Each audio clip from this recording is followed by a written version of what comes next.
He's our champion. And we can lose.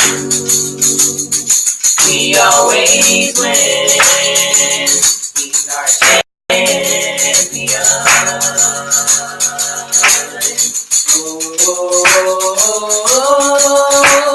Yahuwah is the awesome Yah. And there is none like him. With him we win. He's our champion. With him we can lose. We always win. He's our champion.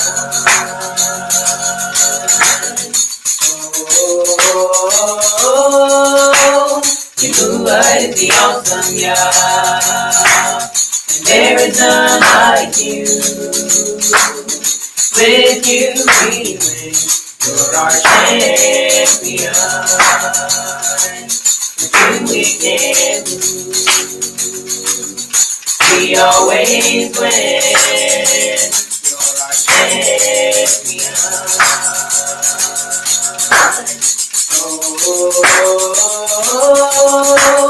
Yahuwah is the awesome Yah. And there is none like you. With you we win. You're our champion. With you we can lose. We always win. You're our champion.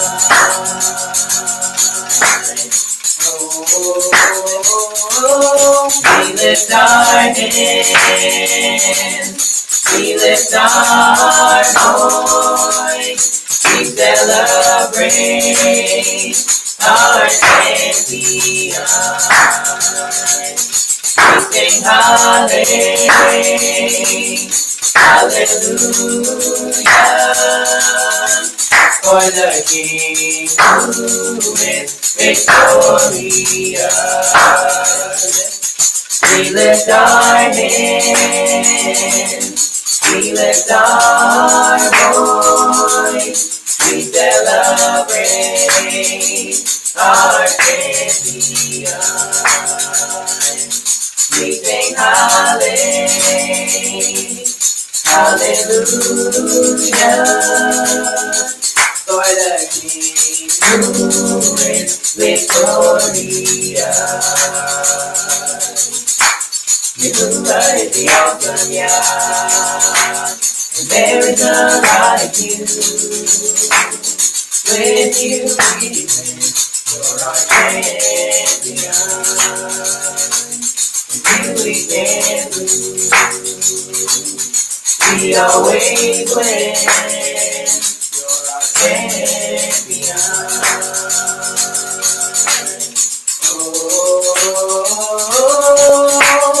Yahuwah is the awesome Yah. And there is none like you. With you we win. You're our champion. With you we can lose. We always win. You're our champion.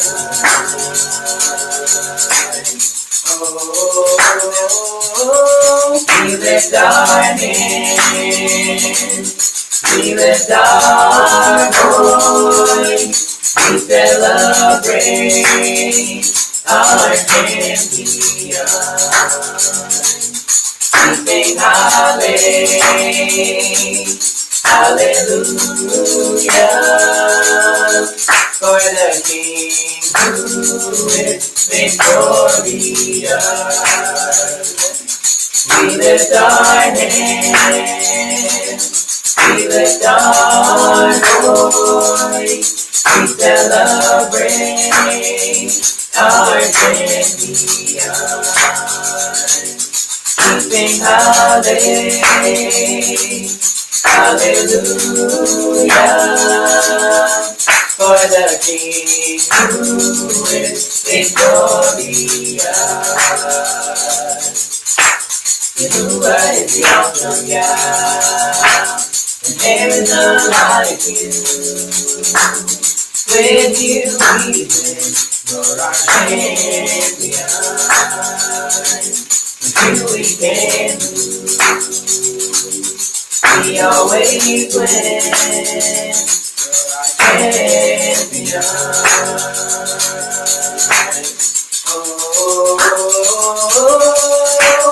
Yahuwah is the awesome Yah, and there is none like you. With you we win, you're our champion. With you we can lose, we always win, you're our champion.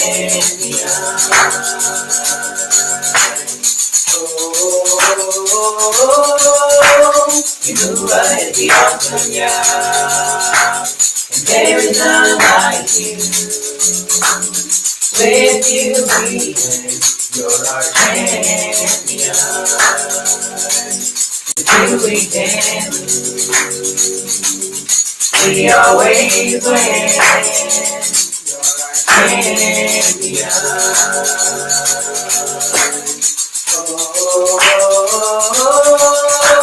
Yahuwah is the awesome Yah, and there is none like you.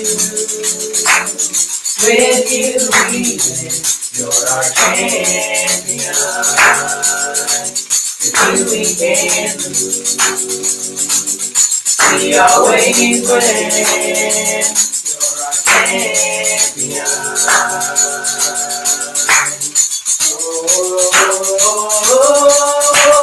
Yahuwah is the awesome Yah, and there is none like you.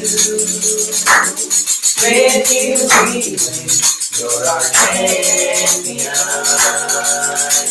With you we can lose, we always win, you're our champion.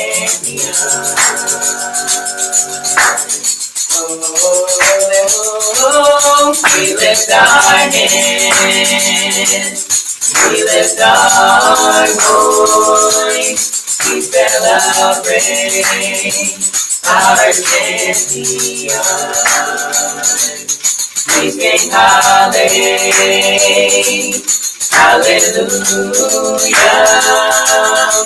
for the King who is victorious. Yahuwah is the awesome Yah, and there is none like you. With you we win, you're our champion. With you we can lose, we always win, you're our champion.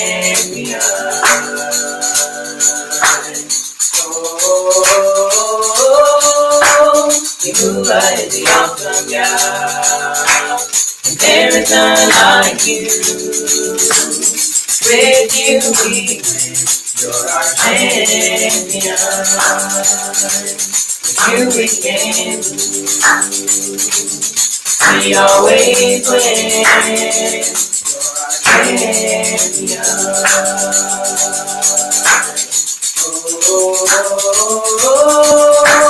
Yahuwah is the awesome Yah, and there is none like you.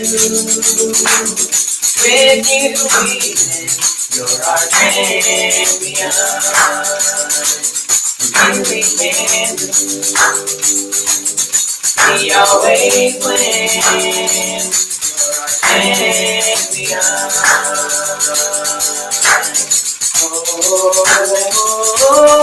We lift our hands, we lift our voice, we celebrate our champion. We sing hallelujah,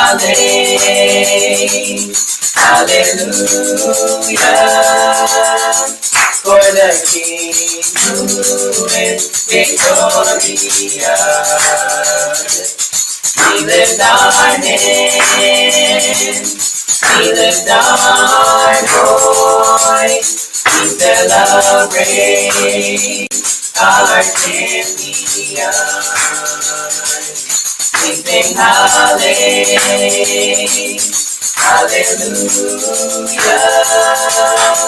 for the King who is victorious. Yahuwah is the awesome Yah. There is none like you. With you we win. You're our champion. With you we can lose.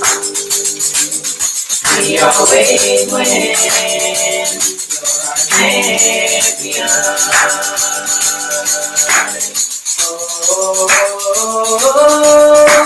Yahuwah is the awesome Yah. There's none like you. With you we win. You're our champion. With you we can lose.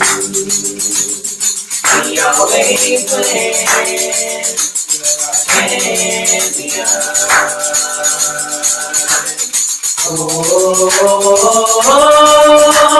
Yahuwah is the awesome Yah. There's none like you.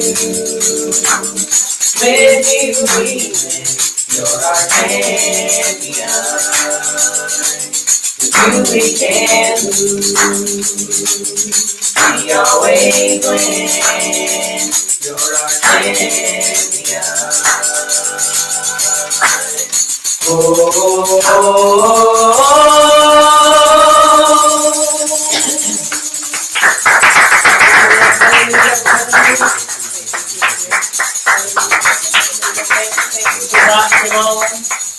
want to send greetings out to our listeners on this great rising as we have gathered together for this, our Sabbath class, a great day, a day to celebrate and commemorate a time of rest, where we rest our hearts, our minds, our bodies, but also in our time of rest, it's also a time that we learn, a time that we gather together that we may learn more about Abba Yah, our King, our Savior, our Guide, our Instructor. Yes, it's important that we understand these things, and it is so. And it is so. As we come to this portion of our time,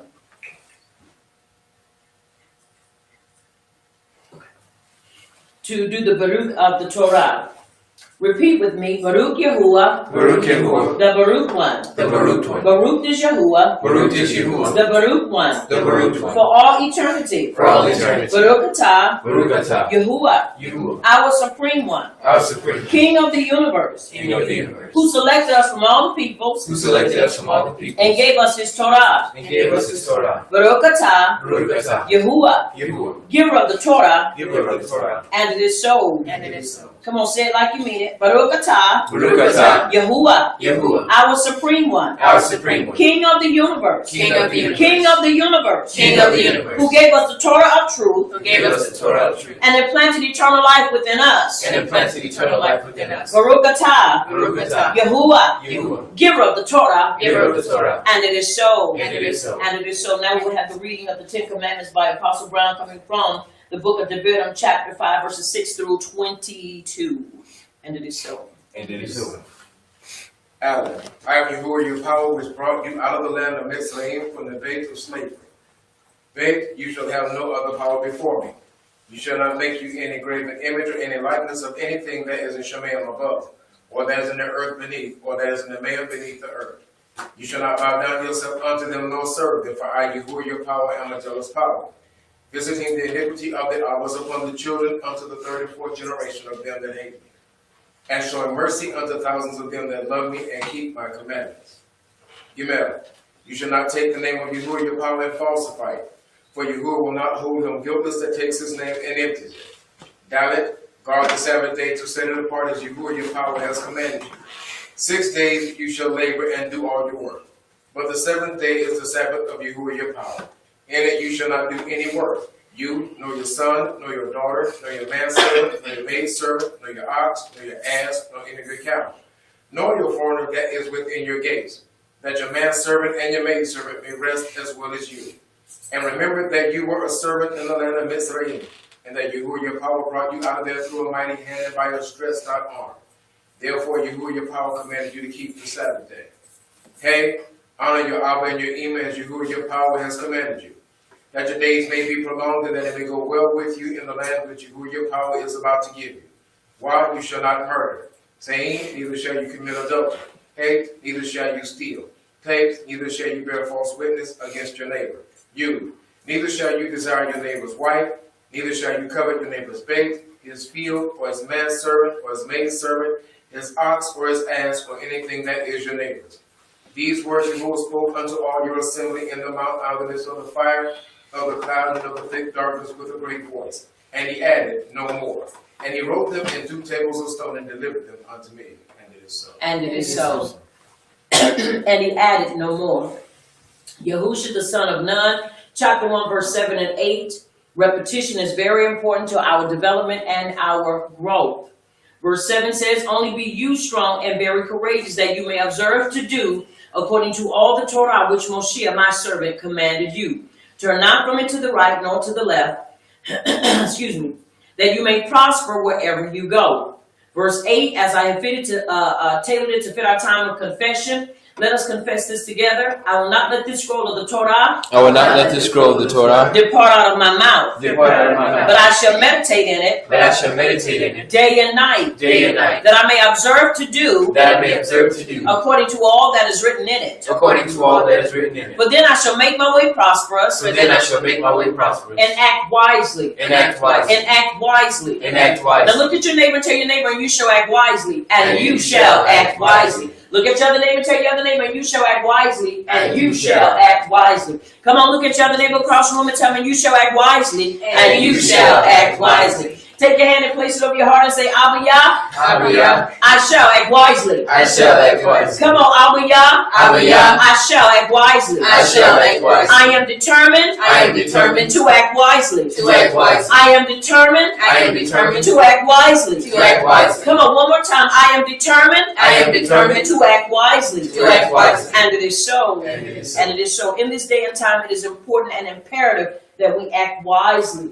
Why? Because there's a lot of things going on, and we need to be prepared for all instances and all situations. You got to use wisdom.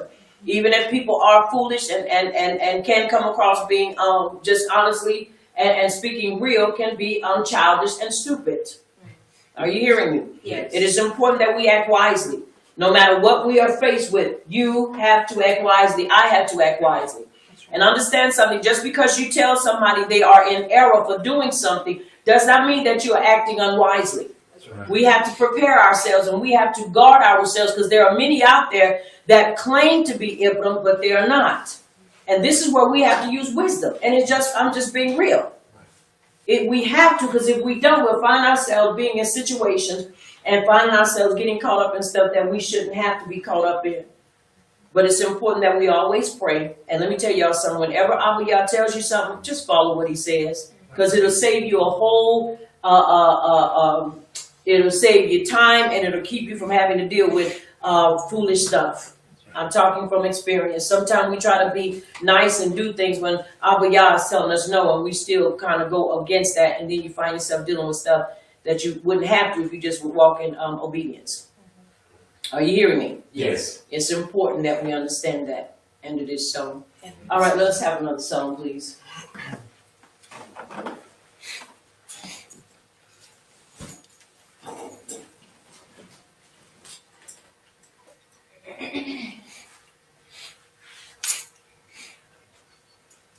This is the day that Yahuwah has made, that Yahuwah has made. I will rejoice and be glad in him, and be glad in him. This is the day that Yahuwah has made. I will rejoice and be glad in him. This is the day that Yahuwah has made. This is the day This is the day that Yahuwah has made, that Yahuwah has made. I will rejoice, I will rejoice and be glad in Him, and be glad in Him. For this is the day that Yahuwah has made. I will rejoice and be glad in Him. This is the day, this is the day that Yahuwah has made. This is the day, this is the day that Yahuwah has made, that Yahuwah has made. I will rejoice, I will rejoice and be glad in Him, and be glad in Him. For this is the day that Yahuwah has made. I will rejoice and be glad in Him. For this is the day, this is the day that Yahuwah has made. Shabbat is the way, Shabbat is the way that Yahuwah has made, that Yahuwah has made. I will rejoice, I will rejoice and be glad in Him, and be glad in Him. Shabbat is the way that Yahuwah has made. I will rejoice and be glad in Him. Shabbat is the way, Shabbat is the way that Yahuwah has made. Shabbat is the way, Shabbat is the way that Yahuwah has made, that Yahuwah has made. I will rejoice, I will rejoice and be glad in Him, and be glad in Him. Shabbat is the way that Yahuwah has made. I will rejoice and be glad in Him. Shabbat is the way, Shabbat is the way that Yahuwah has made. I will enter His gates with thanksgiving in my heart. I will enter His doors with praise. I will say this is the day that Yahuwah has made, and I will rejoice for He has made me glad. He has made me glad. He has made me glad. And I will rejoice for He has made me glad. He has made me glad. He has made me glad. And I will rejoice for He has made me glad. He has made me glad. He has made me glad. And I will rejoice for He has made me glad. I will enter His gates with thanksgiving in my heart. I will enter His doors with praise. I will say this is the day that Yahuwah has made, and I will rejoice for He has made me glad. He has made me glad. He has made me glad. And I will rejoice for He has made me glad. He has made me glad. He has made me glad. And I will rejoice for He has made me glad. He has made me glad. He has made me glad. And I will rejoice for He has made me glad. He has made me glad. He has made me glad. And I will rejoice for He has made me glad. This is the day. This is the day that Yahuwah has made. That Yahuwah has made. I will rejoice. I will rejoice and be glad in Him. And be glad in Him. This is the day that Yahuwah has made. I will rejoice and be glad in him. This is the day, this is the day that Yahuwah has made. Yahushua is the way, Yahushua is the way that Yahuwah has made, that Yahuwah has made. I will rejoice, I will rejoice and be glad in him, and be glad in him. Yahushua is the way that Yahuwah has made. I will rejoice and be glad in him. Yahushua is the way, Yahushua is the way that Yahuwah has made.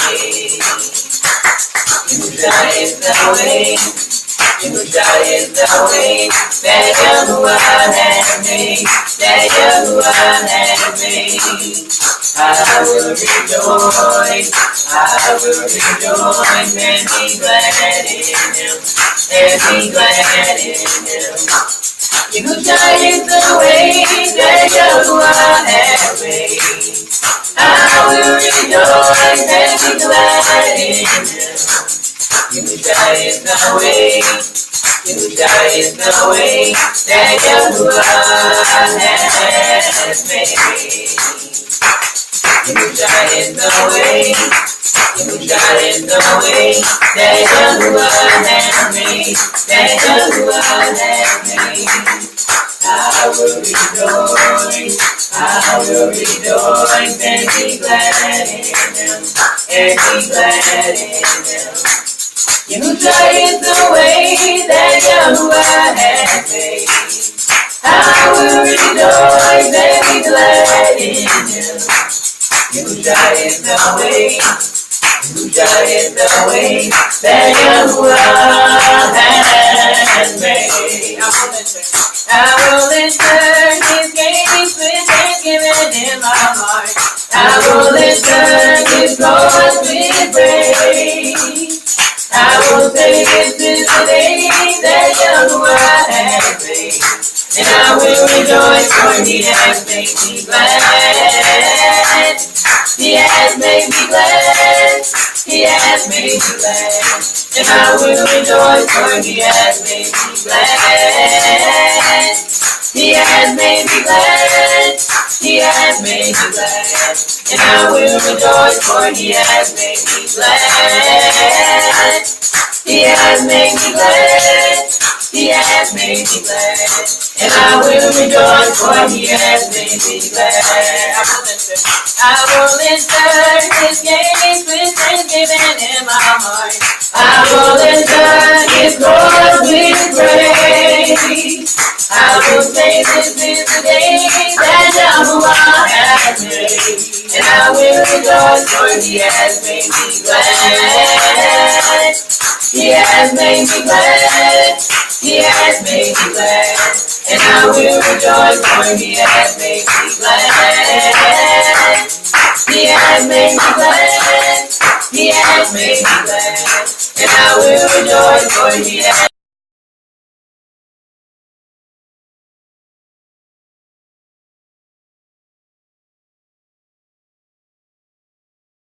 glad. This is the day. This is the day that Yahuwah has made, that Yahuwah has made. I will rejoice, I will rejoice and be glad in him, and be glad in him. This is the day that Yahuwah has made. I will rejoice and be glad in him. This is the day. This is the day that Yahuwah has made. This is the day. This is the day that Yahuwah has made. That Yahuwah has made. I will rejoice. I will rejoice and be glad in him. And be glad in him. This is the day that Yahuwah has made. This is the day. This is the day that Yahuwah has made. The Torah is the way. The Torah is the way that Yahuwah has made. That Yahuwah has made. I will rejoice. I will rejoice and be glad in Him. And be glad in Him. The Torah is the way that Yahuwah has made. I will rejoice and be glad in Him. The Torah is the way. The Torah is the way that Yahuwah has made. The Torah is the way. The Torah is the way that Yahuwah has made. That Yahuwah has made. I will rejoice, I will rejoice and be glad in Him, and be glad in Him. The Torah is the way that Yahuwah has made.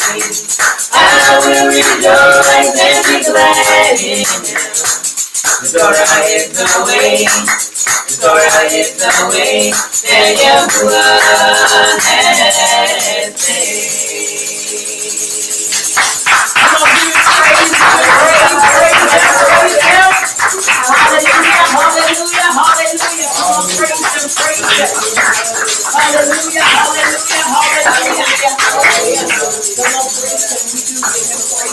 Celebrate him on this great rising.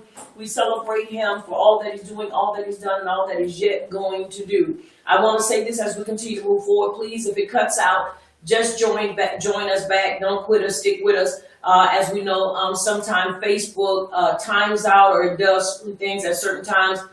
We can't always pinpoint the time when it is going to cut off. But I do want to say this once again. If we cut out, please know that we will be right back. Just give us that time. Once again, we do thank Abba Yah for what he's doing, what he's done, what he's yet going to do. In the mighty name of his son, Yahushua HaMashiach. And it is so. And it is so. Excuse me, Luke 18:1, men ought to always pray and not faint. Deuteronomy chapter 6, verses 1 through 18, and we're getting ready to read that now. Once again, it is important that we find ourselves being committed and being true to what Abba Yah has given unto us as his people. And it is so. And it is so. And it is so now more so in the time that we live in. There are a lot of things that's transpiring, and there's a lot of information being put out there. And it's important that we, before we go snatching, grabbing, and posting and sharing, let's please pray and let's seek the face of Abba Yah to know whether or not this is the type of information that we need to be just fully blasting to everybody. Because some stuff is old news and then some stuff is nothing more than propaganda to get the people of Abba Yah all stirred up and all tight about the head. We have to pray. Just because it comes across your table or comes across your platform or your page doesn't mean that you have to automatically share it. Right. This is where we have to be ever so careful, because if you share something, and now let me use this as an example. We're getting ready to read the writings of the scrolls. But if you share something and you are really not sure of if it's authentic and you cause a panic, you know how many people you could cause to get hurt? Or you tell somebody to do something and it should be the opposite, but you tell them to do what is on the post and they should be actually doing the opposite. Right. You know how much damage that can be caused? It's important that before we start posting, that we seek out to make sure that the information is authentic and that it is for us as a people. We already have enough to deal with. We don't need anything else. Sorry. We're trying to pull us together, not scatter us and divide us. That's already been done. So our mission and our goal is to come together as a people. Are you understanding me? Yes. It's important that we understand that, because a lot of things come to damage people's computers. A lot of this information has viruses attached to it. And if you open up certain posts and you open up certain things, it can destroy your hard drive. Right. And you trying to do a great thing, and in actuality, this is something that's sent out, especially stuff that is sent out in masses. You have to be ever so careful. When you send it out in batches, large batches, you have to be careful. because you never know what's attached to it. So once again, a word of caution as we are sharing. I'm not against sharing information, but I am, because trust me, I see the stuff come across and I go and I look at it to make sure that it's authentic. Because if it's not, I am not going to open it. Because I don't want my computer damaged, and then I don't want to have something that's not of Abba Yah. That's right. And it is so. And it is so. All right, Devarim chapter 6, verses 1 through 18. These are the commandments, the statutes, and the judgments which Yahuwah your power commanded to teach you, that you might do them in the land where you are going to enter and possess it. That you might fear Yahuwah your power to keep all his statutes, his commandments, which I command you, you and your son and your grandson, all the days of your life, and that your days may be prolonged. Verse 3, hear therefore, O Yisrael, and observe to do it, that it may be well with you, and that you may increase mightily as Yahuwah your power has promised you in the land that flows with milk and honey. Hear, O Yisrael, Yahuwah our supreme one, Yahuwah is a God. Shema Yisrael, Yahuwah is our Savior, Yahuwah is a God. And you shall ahabah Yahuwah your supreme one with all your heart and with all your soul and with all your might. And these words which I command you this day shall be in your heart. And you shall teach them how many times? All the days. Diligently. Somebody say diligently. Diligently. Say it again, diligently. Diligently. Diligently. Unto your children, and shall talk of them when you sit in your bed, and when you walk by the way, and when you lie down, and when you rise up. And you shall bind them for a sign upon your hand, and they shall be as frontlets between your eyes. To fall. To what? Bind to the mind. Bind to the mind. Let me tell you something. When you bind something to the mind, it is not easy for it to be taken off. Right. To bind something means that you're going to make sure that it's impressed on them, that it can't be taken off. That's why when people get bound up, they get bound up to a point to where they can't take their own strength and loose themselves. Because if they could, we would have more people that's free. Are you understanding? Yes. So to bind something means that it is really, you've made that impression upon your mind that it cannot just be erased. It cannot be removed. It cannot be taken away. Right. And you shall write them upon the posts of your bed and on your gates. And it shall be when Yahuwah your power shall have brought you into the land which he swore unto your fathers, to Abraham, to Isaac, and to Yaakov, to give you great cities which you did not build, houses full of all great things, which you filled not, and wells dug which you did not dig, vineyards and olive trees which you did not plant. When you shall have eaten and be full, then beware lest you forget Yahuwah which brought you forth out of the land of Mitzrayim, from the bed of slavery. You shall fear Yahuwah your power and serve him, and shall swear by his name. You shall not go after the power of the people which are round about you. For Yahuwah your power is a jealous power among you, lest the anger of Yahuwah your power be kindled against you, and he destroy you from off the face of the earth. You shall not tempt Yahuwah your power as you tempted him in Massah. You shall diligently keep the commandments of Yahuwah your power, and his testimonies and his statutes which he has commanded you. And you shall do that which is right in the sight of Yahuwah, that it may be well with you, and that you may go in and possess the great land which Yahuwah swore unto your fathers. And it is so. And it is so. And it is so. Let us have another song, please.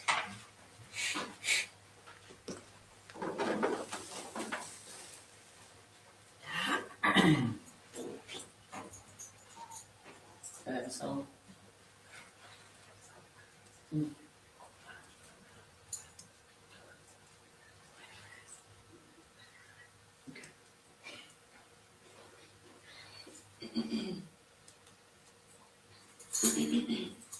Let the power of Yahuwah rise among us. Let the power of Yahuwah rise among us. Let the praises of our King rise among us. Let it rise.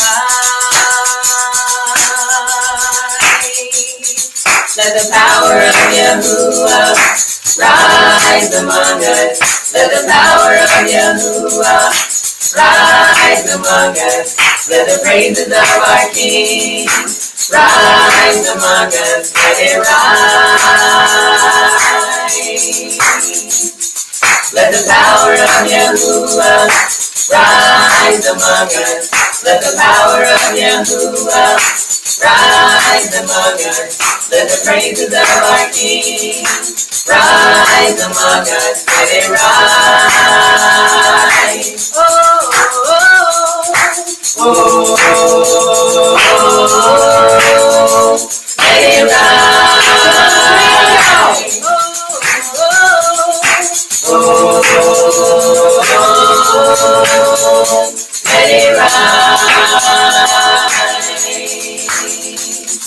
Let the power of Yahuwah rise among us. Let the power of Yahuwah rise among us. Let the praises of our King rise among us. Let it rise. Let the power of Yahuwah rise among us. Let the power of Yahuwah rise among us. Let the praises of our King rise among us. Let it rise. Oh, oh, oh, oh, let it rise. Oh, oh,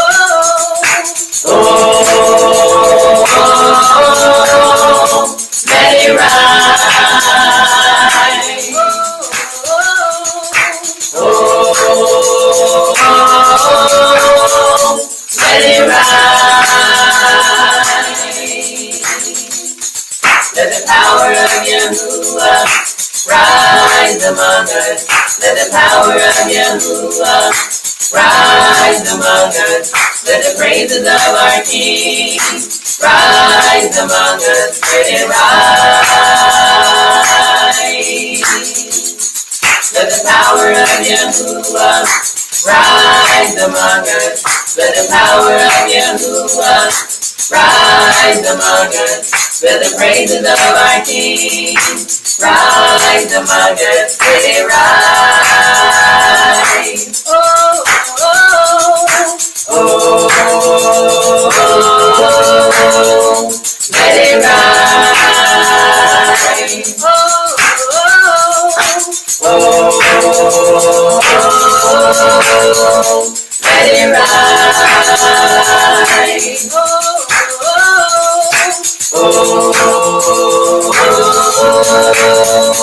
let it rise.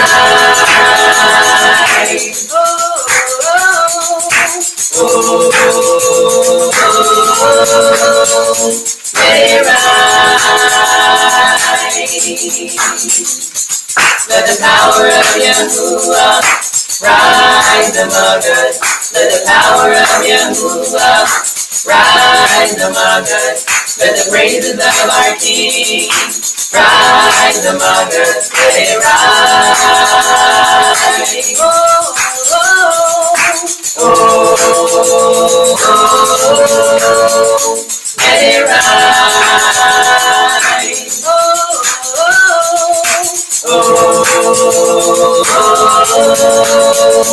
let it rise. Oh,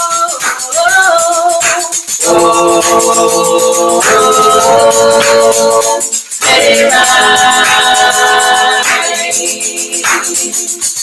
Let the power of Yahuwah rise among us.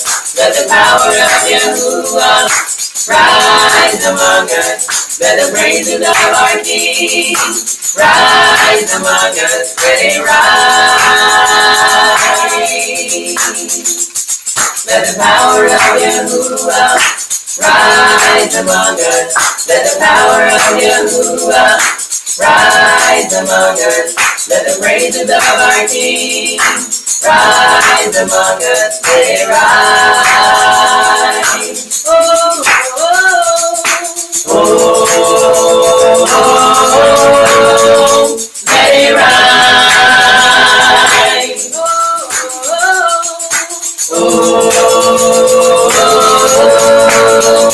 let it rise. Oh, let it rise. Oh, let it rise.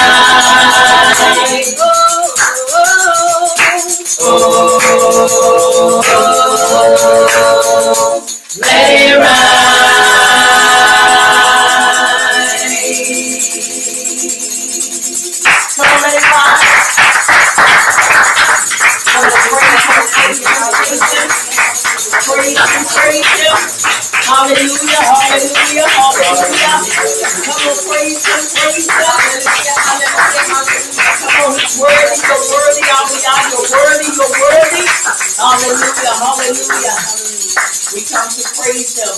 A day to commemorate and celebrate. A day without sorrow, a day without despair. A day without tears, unless they are tears of laughter and joy. A day that we come to sit and break the lakim of Abba Yah. It is a great thing to be able to do those things and know who we are and where we are in him. It is important that we understand those things. Mishlei 15:8 says, the sacrifices of the wicked is an abomination, hateful, and exceedingly offensive unto Abba Yah, but the prayer of the upright, it is his delight. Mishlei 3:4, so shall you find great understanding and high esteem in the sight or judgment of Yahuwah and man, and it is so. And it is so. Tehillim 34:15, the eyes of Yahuwah are upon the upright, and his ears are open unto our cry. Verse 17, and the righteous cry, and Yahuwah heareth and delivereth us out of all our troubles. Yes, I'm making it personal. Acts 1:8, but we shall receive power after that the Ruach HaKodesh is come upon us. And we shall be witnesses unto him both in Jerusalem and in all Judea and Shamar and unto the uttermost part of the earth. That's what we are called to be, a witness unto him. A witness, not a debater for him, a witness for him. Which is sad, we have more people that debate than be a witness for him. People will debate all day long for him, but instead of being a witness, that's what he called us to be, a witness for him, not a debater. That's right. And we get so caught up in debating because all debating is who knows the most and how many people can you get to say that you know the most. Which we're wasting precious time on doing things like that, which I don't, because I don't believe in debating. Right. Trust me, I will shut you down so quick, you'll be standing up there talking to yourself. And it is so. And it is so. Tehillim 1:1, Baruch is the man that walketh not in the counsel of the unrighteous, nor standeth in the way of sinners, nor sitteth in the seat of the scornful, but his delight is in the instructions of Abba Yah, and he doth meditate on it. Hebron 11:6, but without belief it is impossible to please him. For he that cometh to Yahuwah must believe that he is, and that he is a rewarder of them that diligently seek him. It takes belief to be our obedient, diligent discipline. Ayah 33:4, the Ruach HaKodesh of Yahuwah hath made me, and the breath of the Almighty hath given me life. Micah 4:8, but truly I am full of power by the Ruach HaKodesh of Yahuwah, and of judgment and of might, to declare unto Yaakov his transgression, and to Yisrael his sin. And it is so. And it is so. Yehukin in Aleph chapter 5 verse 4 and 5, for whatsoever is born of Yahuwah overcometh the world, and this is the victory that overcometh the world. Even our belief, who is he that overcometh the world, but he that believeth that Yahusha is the son of Yahuwah. The only way we are going to overcome this world system is we have got to believe that Yahusha is the son of who? Yahuwah. Yahuwah. Y'all said that weak. Say it strong. Yahuwah. Yahuwah. He is the son of Yahuwah. Yahusha is the son of Yahuwah. We have to believe that. And a lot of people don't believe it. A lot of people cannot grasp the concept that he has a son, and his son's name is Yahusha. I know many people say, well, isn't Yisrael his son? But isn't Yisrael also considered his wife as well?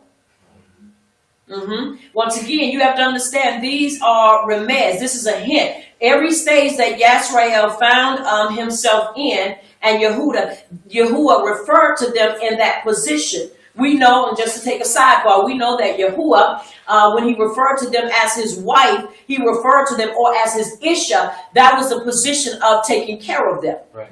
When it referred to us as a child or as a son, it referred to us in the position at that time that he regarded us as. So once again, you have to be able to understand certain principles so we won't be all over the place. Right. And then we will negate his son, Yahusha. Are you understanding? Yes. It's important that we understand that. Yehukin in Aleph chapter 2, verse 5 and 6. For whoever keeps his word, the Torah, truly the Ahava of Yahuwah, is perfected in him. By this we know that we are in him. He who says he abides in him ought himself to walk just as he walked. Verse 17, and the world passes away and the lust thereof. But he that doeth the will of Yahuwah abideth forever. Somebody say abideth forever. Abideth forever. Say it again, abideth forever. Abideth forever. And it is so. And it is so. Therefore I say unto you, what things soever you desire when you pray, believe that you receive them, and you shall have them. It is important that we believe that what we're asking him for, that he is going to grant it to us. Right. Something that I have learned in this walk is that there are things that we can ask him for, and let me tell you something, he'll give it to you. But then you have to understand there are some things that we ask for. Before we ask, we need to really do a greater research on why do we really want it. Is it necessary? Is it going to be edifying in our lives? I asked for something. I asked Abiyah to do something, and he did it. And instead of it being a celebration, it still turned out to be something that was not to be celebrated. Right. I'm just going to give just a portion of that. And so it's important that we understand that he will give us the desires of our heart. But let me share this with you. The desires of our heart are supposed to be birthed out of our relationship with him. Right. So my desire is always to be towards him. Am I saying that we're not supposed to desire better things? Absolutely not. I am not saying that. Because if you know you need a bigger pair of shoes, there's nothing wrong with desiring a better pair of shoes. No, I'm talking about desiring things that we know are going to help us and that's going to cause us to be able to develop and grow. But I'm talking about sometimes there are things personally that we ask him for. Now, mind you, there are things that we know that there are times that even desiring certain relationships. And when you desire that thing, if it's not the same on the other person's end, guess what happens? You may desire that, and even though your desire can be sincere and can be out of the pureness of your heart, but if the person does not want to reciprocate that, guess what happens? You still end up being rejected, even though your motive for that is right. Right. So once again, we've got to really be careful. Now, somebody would say, well, he ain't going to give you anything that's going to hurt you. Remember, if you believe what you're asking for, you're going to get it. Now, understand with ramifications and with parameters. You don't go asking for somebody else's husband or somebody else's Isha or Ish. You're going to get into a whole lot of problems. Because, you know, that's not birthed out of the heart of Abiyah. That's right. But I'm talking about, you know, when you desire to walk in a relationship with maybe a part of your mishpachah. If that is not reciprocated, guess what happens? You can get it on your part, Right. but if they don't want to do it, Abiyah's not going to make them. And sometimes we have to deal with the harsh reality that everybody doesn't want what you want, Right. even if it is mishpachah. Are you understanding me? Yes. So if you believe it, he's going to grant it if it's according to his word. Now, once again, I don't want to sound contradictory, but we can ask for things, and I know he will give it to us.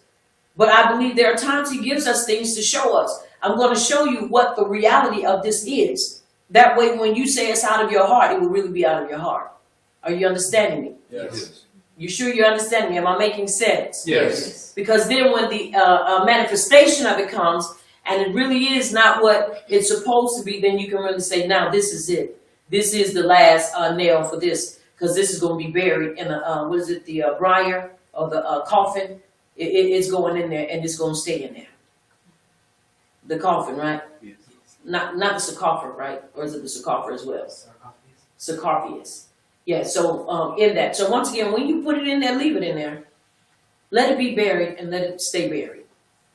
And don't try to dig it up. Because once again, if that person is not ready to reciprocate what you want, you may get it on your end, but you won't be able to get it from them. Right. And so we have to learn how to move on. But that's the power of prayer, and that's the power of belief. Are you understanding me? Yes. Because he said that he will give us the desires of our heart. And once again, those desires are birthed out of him. And we desire our mishpachah to be born again and to be with us. But if it's not in their heart to do so, they won't remain. Right. They won't remain. And so once again, just something to encourage people's hearts, to let you know prayer works, but let's use it in the right manner. And let's use it for that which is going to be edifying to our lives and not bring us to a place where now we got to regroup and restart over because we're trying to get something that may work on our end, but on the other end, it's not going to work. Because he's not going to make anybody do anything. Don't believe, because he did Rabbi Shaul. Rabbi Shaul was the exception and not the rule. Are y'all hearing me? Yes. He was the exception and not the rule. Trust me, he's not going to take you and throw you over a bus, bring you through the mountain, and all. He's not going to do that. Because you have to understand, once he calls and he continues, yes, his long-suffering is long, and his mercy and his compassion is forevermore. But let me tell you something, you can weary him. You can weary him, and we don't want to do that. And just because it was long for somebody else doesn't mean it's going to be long for you, because you don't know. Your fuse may be just like that. So we can't try him, and we definitely don't want to test him in that area. But once again, remember the power of prayer, it does work. That's right. But let's use wisdom in our time of prayer and what we're asking him for, so that in the end we can walk away with our heads up and knowing that I've asked him for what is going to be edifying to my life and not going to cause harm. Are you understanding? Yes. And it is so. Yes. Let's have another song, please.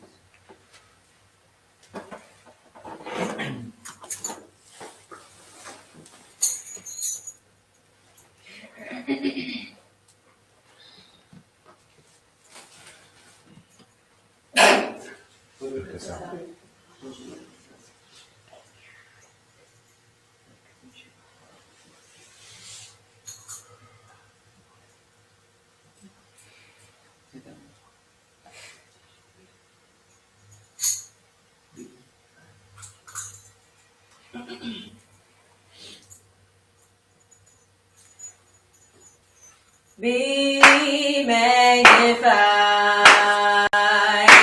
be magnified, be magnified. Come on, be magnified. Come on, be magnified, be magnified. Be magnified in the heavens, be magnified in the earth, be magnified in this temple,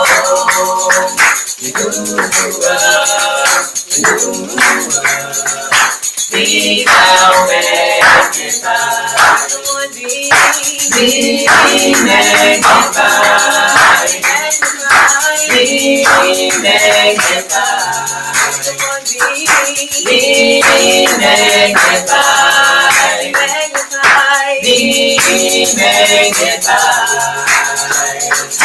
be magnified in the heavens, be magnified in the earth, be magnified in this temple.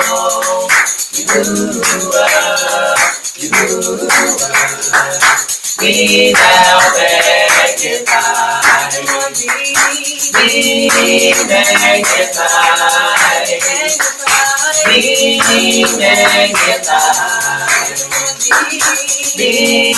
magnified, be magnified, be magnified, be magnified in the heavens, be magnified in the earth, be magnified in this temple.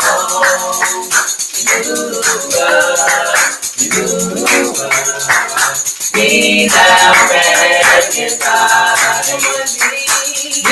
magnified, be magnified, be magnified, be magnified, be magnified in the heavens, be magnified in the earth, be magnified in this temple.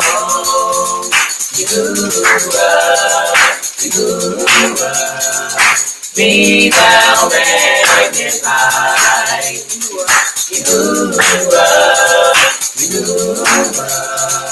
be thou magnified,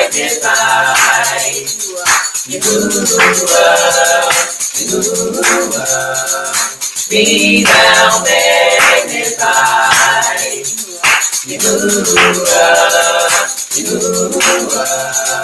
be thou magnified,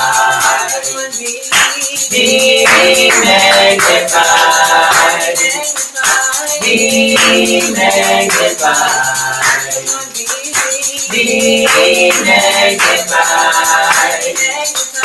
be magnified, be magnified, be magnified, be magnified, be magnified, be magnified. Be magnified in the heavens. Be magnified in the earth. Be magnified in the temple.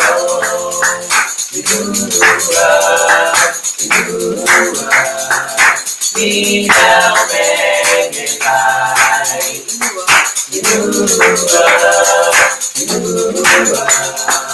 Be thou magnified.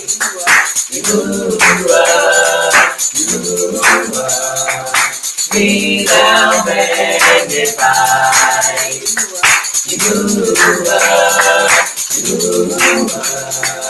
Be thou magnified.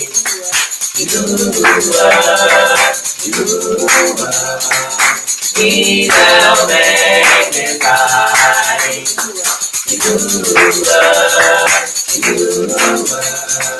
Be thou magnified. Be thou magnified. Be magnified. Be magnified. Be magnified. Be magnified. Be magnified. Be magnified. Be magnified in the heavens. Be magnified in the earth. Be magnified in the temple.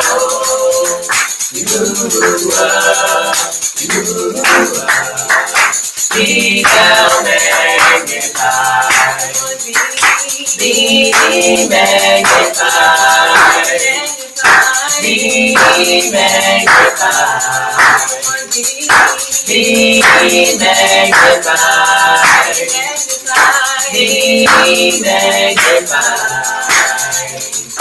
Be magnified in the heavens. Be magnified in the earth. Be magnified in the temple.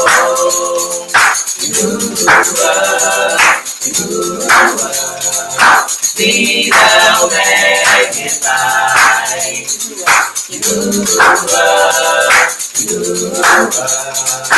Be thou magnified.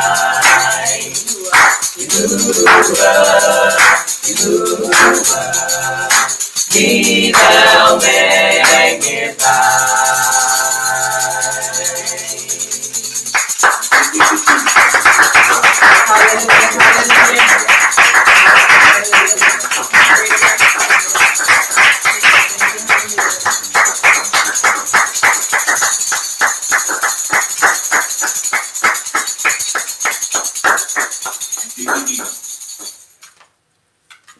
Come on and Baruch Yahuwah with me. Come on and Baruch Yahuwah with me. Come on and Baruch Yahuwah with me. Come on and Baruch Yahuwah with me. Singing hallelujah, hallelujah, hallelujah, hallelujah. Singing hallelujah, hallelujah, hallelujah, hallelujah, hallelujah, hallelujah, hallelujah, hallelujah. Come on and worship Yahuwah with me. Come on and worship Yahuwah with me. Come on and worship Yahuwah with me. Come on and worship Yahuwah with me. Come on and worship Yahuwah with me. Come on and worship Yahuwah with me. Singing hallelujah, hallelujah, hallelujah, hallelujah, singing hallelujah, hallelujah, hallelujah, hallelujah.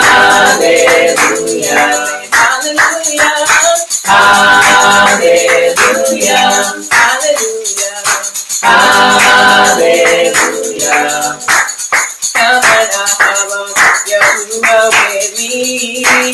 Come on, Ahava, Yahuwah with me. Come on, Ahava, Yahuwah with me. Come on, Ahava, Yahuwah with me. Come on, Ahava, Yahuwah with me. Come on, Ahava, Yahuwah with me. Come on, Ahava, Yahuwah with me.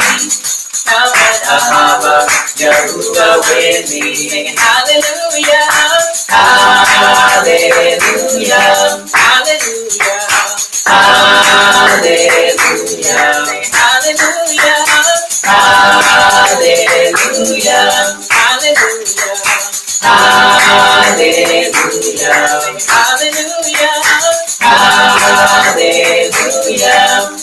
hallelujah, hallelujah, hallelujah, hallelujah, hallelujah, hallelujah. Come on and praise Yahuwah with me. Come on and praise Yahuwah with me. Come on and praise Yahuwah with me. Come on and praise Yahuwah with me. Come on and praise Yahuwah with me. Come on and praise Yahuwah with me. Hallelujah, hallelujah, hallelujah, hallelujah, hallelujah, hallelujah, hallelujah, hallelujah, hallelujah,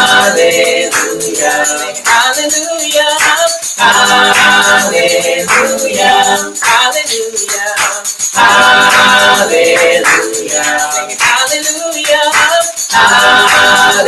hallelujah, hallelujah, hallelujah. Come on and sing your song with me. Come on and sing your song with me.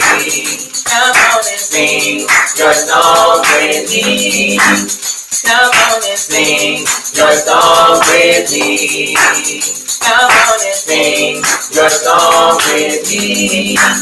Come on and sing your song with me. Come on and sing your song with me. Come on and sing your song with me. Sing hallelujah, hallelujah, hallelujah, hallelujah, hallelujah, hallelujah, hallelujah, hallelujah, hallelujah, hallelujah, hallelujah,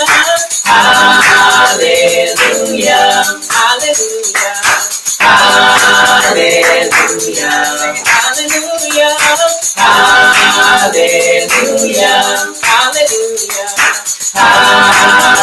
hallelujah. Come on and sing Yahuwah with me. Come on and sing Yahuwah with me. Come on and sing Yahuwah with me.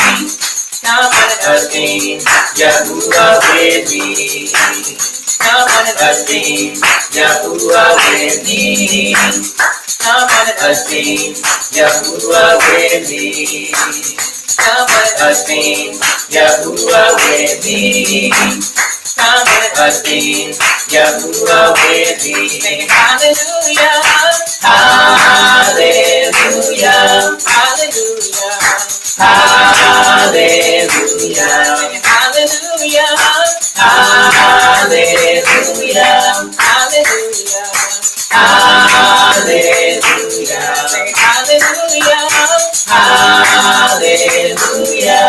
hallelujah,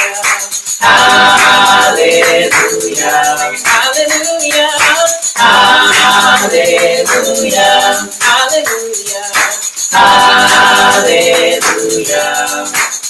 Come on and follow the Torah with me. Come on and follow the Torah with me. Come on and follow the Torah with me. Come on and follow the Torah with me. Come on and Follow the Torah with me. come on and Follow the Torah with me. sing hallelujah, Hallelujah. hallelujah, Hallelujah. hallelujah, Hallelujah. hallelujah, Hallelujah. hallelujah, Hallelujah. hallelujah.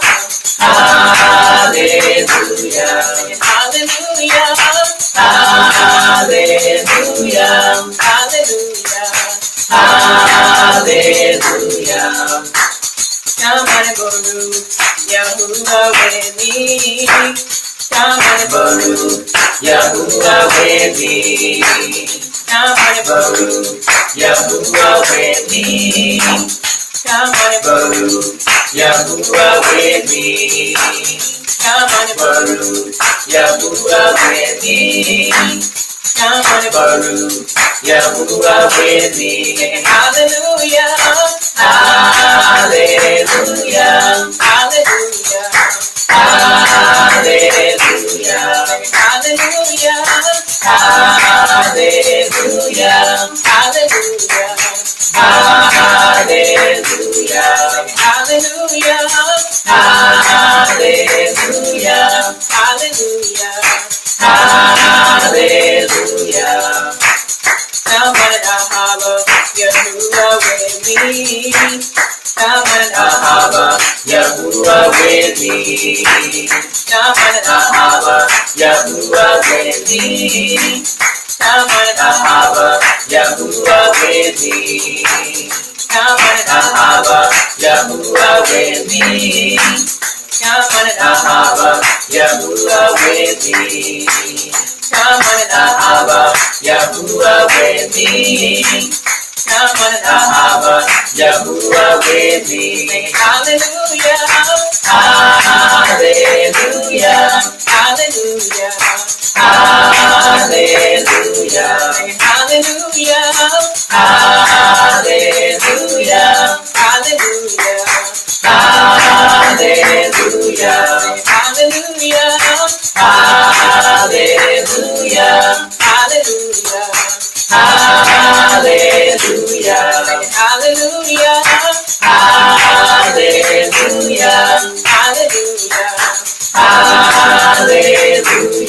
Hallelujah. hallelujah. Hallelujah. Come on,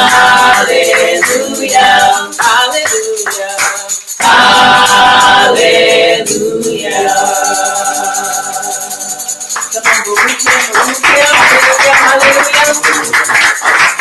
hallelujah. Hallelujah, hallelujah. Come on, all praises to our God. Come on, all praises belong to him. Hallelujah, hallelujah. Hallelujah, hallelujah. All praises belong to him. Hallelujah. And we will not rob him of his praise that what is due his name. Devarim chapter 11, verses 13 through 22, and it reads, "And it shall come to pass, if you listen carefully to my commandments, which I command you this day, to Ahava Yahuwah your power, and to serve him with all your heart and with all your soul, that I will give you the rain of your land in its due season, the first rain and the latter rain, that you may gather in your corn and your wine and your oil. And I will send grass in your fields for your cattle, that you may eat and be full. Take heed to yourselves, that your heart be not deceived, and you turn aside and serve other power and worship them. And then Yahuwah's wrath be ignited against you, and he shut up Shemayim, that there be no rain, and that the land yield not her fruit, unless you perish quickly from off the good land which Yahuwah gives you. Therefore you shall lay up these my words in your heart and in your soul, and bind them for a sign upon your hand, that they may be as frontlets between your eyes, to fall, to bind to the mind. And you shall teach them your children, speaking of them when you sit in your bed, and when you walk by the way, and when you lie down, and when you rise up. And you shall write them upon the doorposts of your bed, and upon your gates, that your days may be multiplied, and the days of your children in the land which Yahuwah swore unto your fathers to give them, as the days of Shemayim upon the earth. For if you shall carefully keep," somebody say carefully keep. Carefully keep. "For if you shall carefully keep all of these commandments which I command you, to do them, to Ahava Yahuwah your power, and to walk in all his halakha, and to cling unto him." Now we know what comes next. We get the what? The victory. We get the victory. That's right. Y'all don't sound too excited about the victory. That's right. So, And it is so. We get the victory. That's right. That's right. And it is so. And it is And it is so.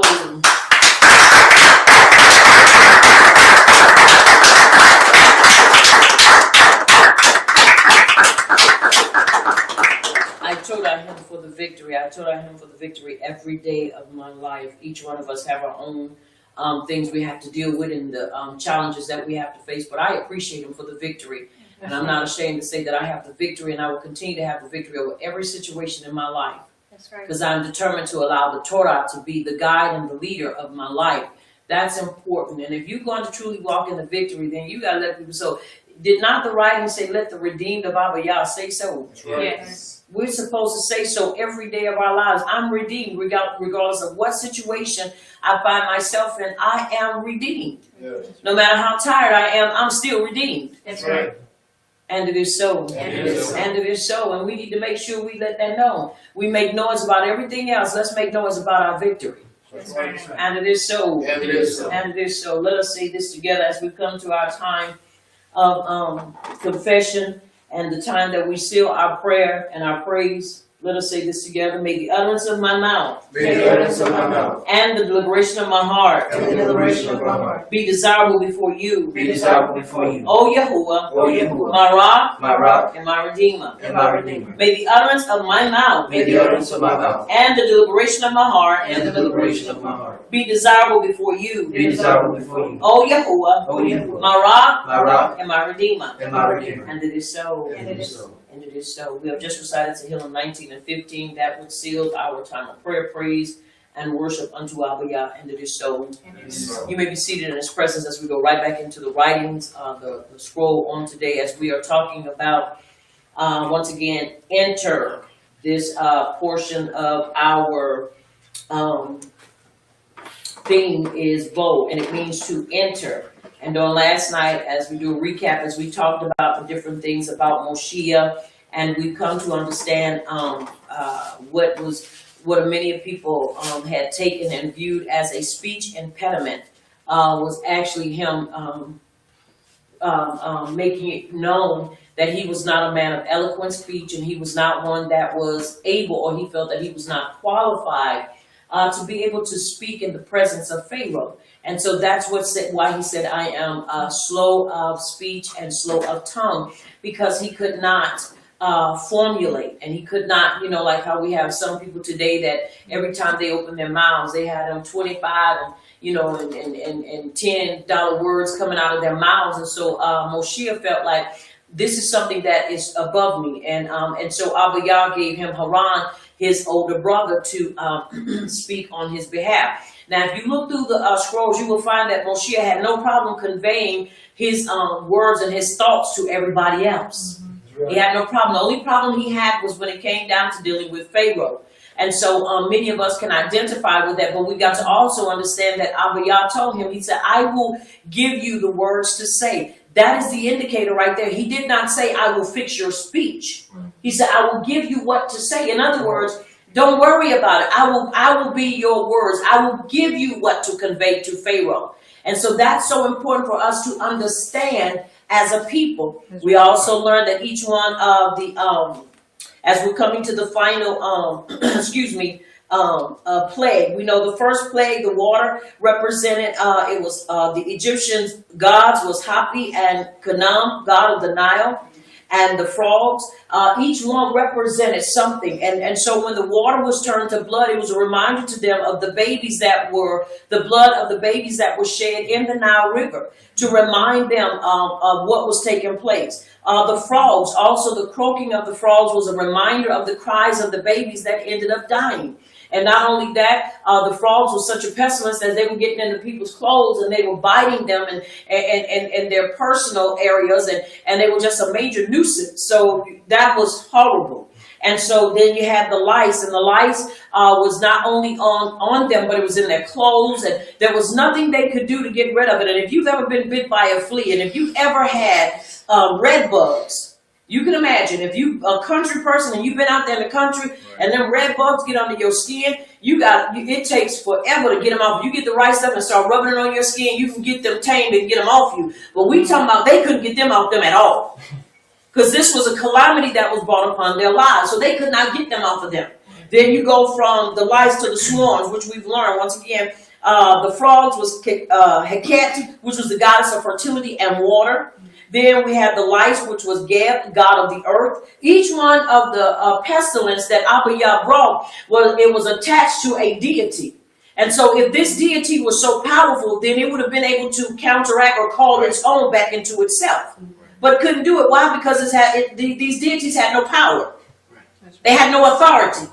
And so this is what was going on. So then when you look at the swarms, the Kepri, Lord of the flies or beetles, you have to understand the swarms and the pestilence and the apis, the goddess of animals. These two right here, when you look at swarms, we're talking about all types of pestilence.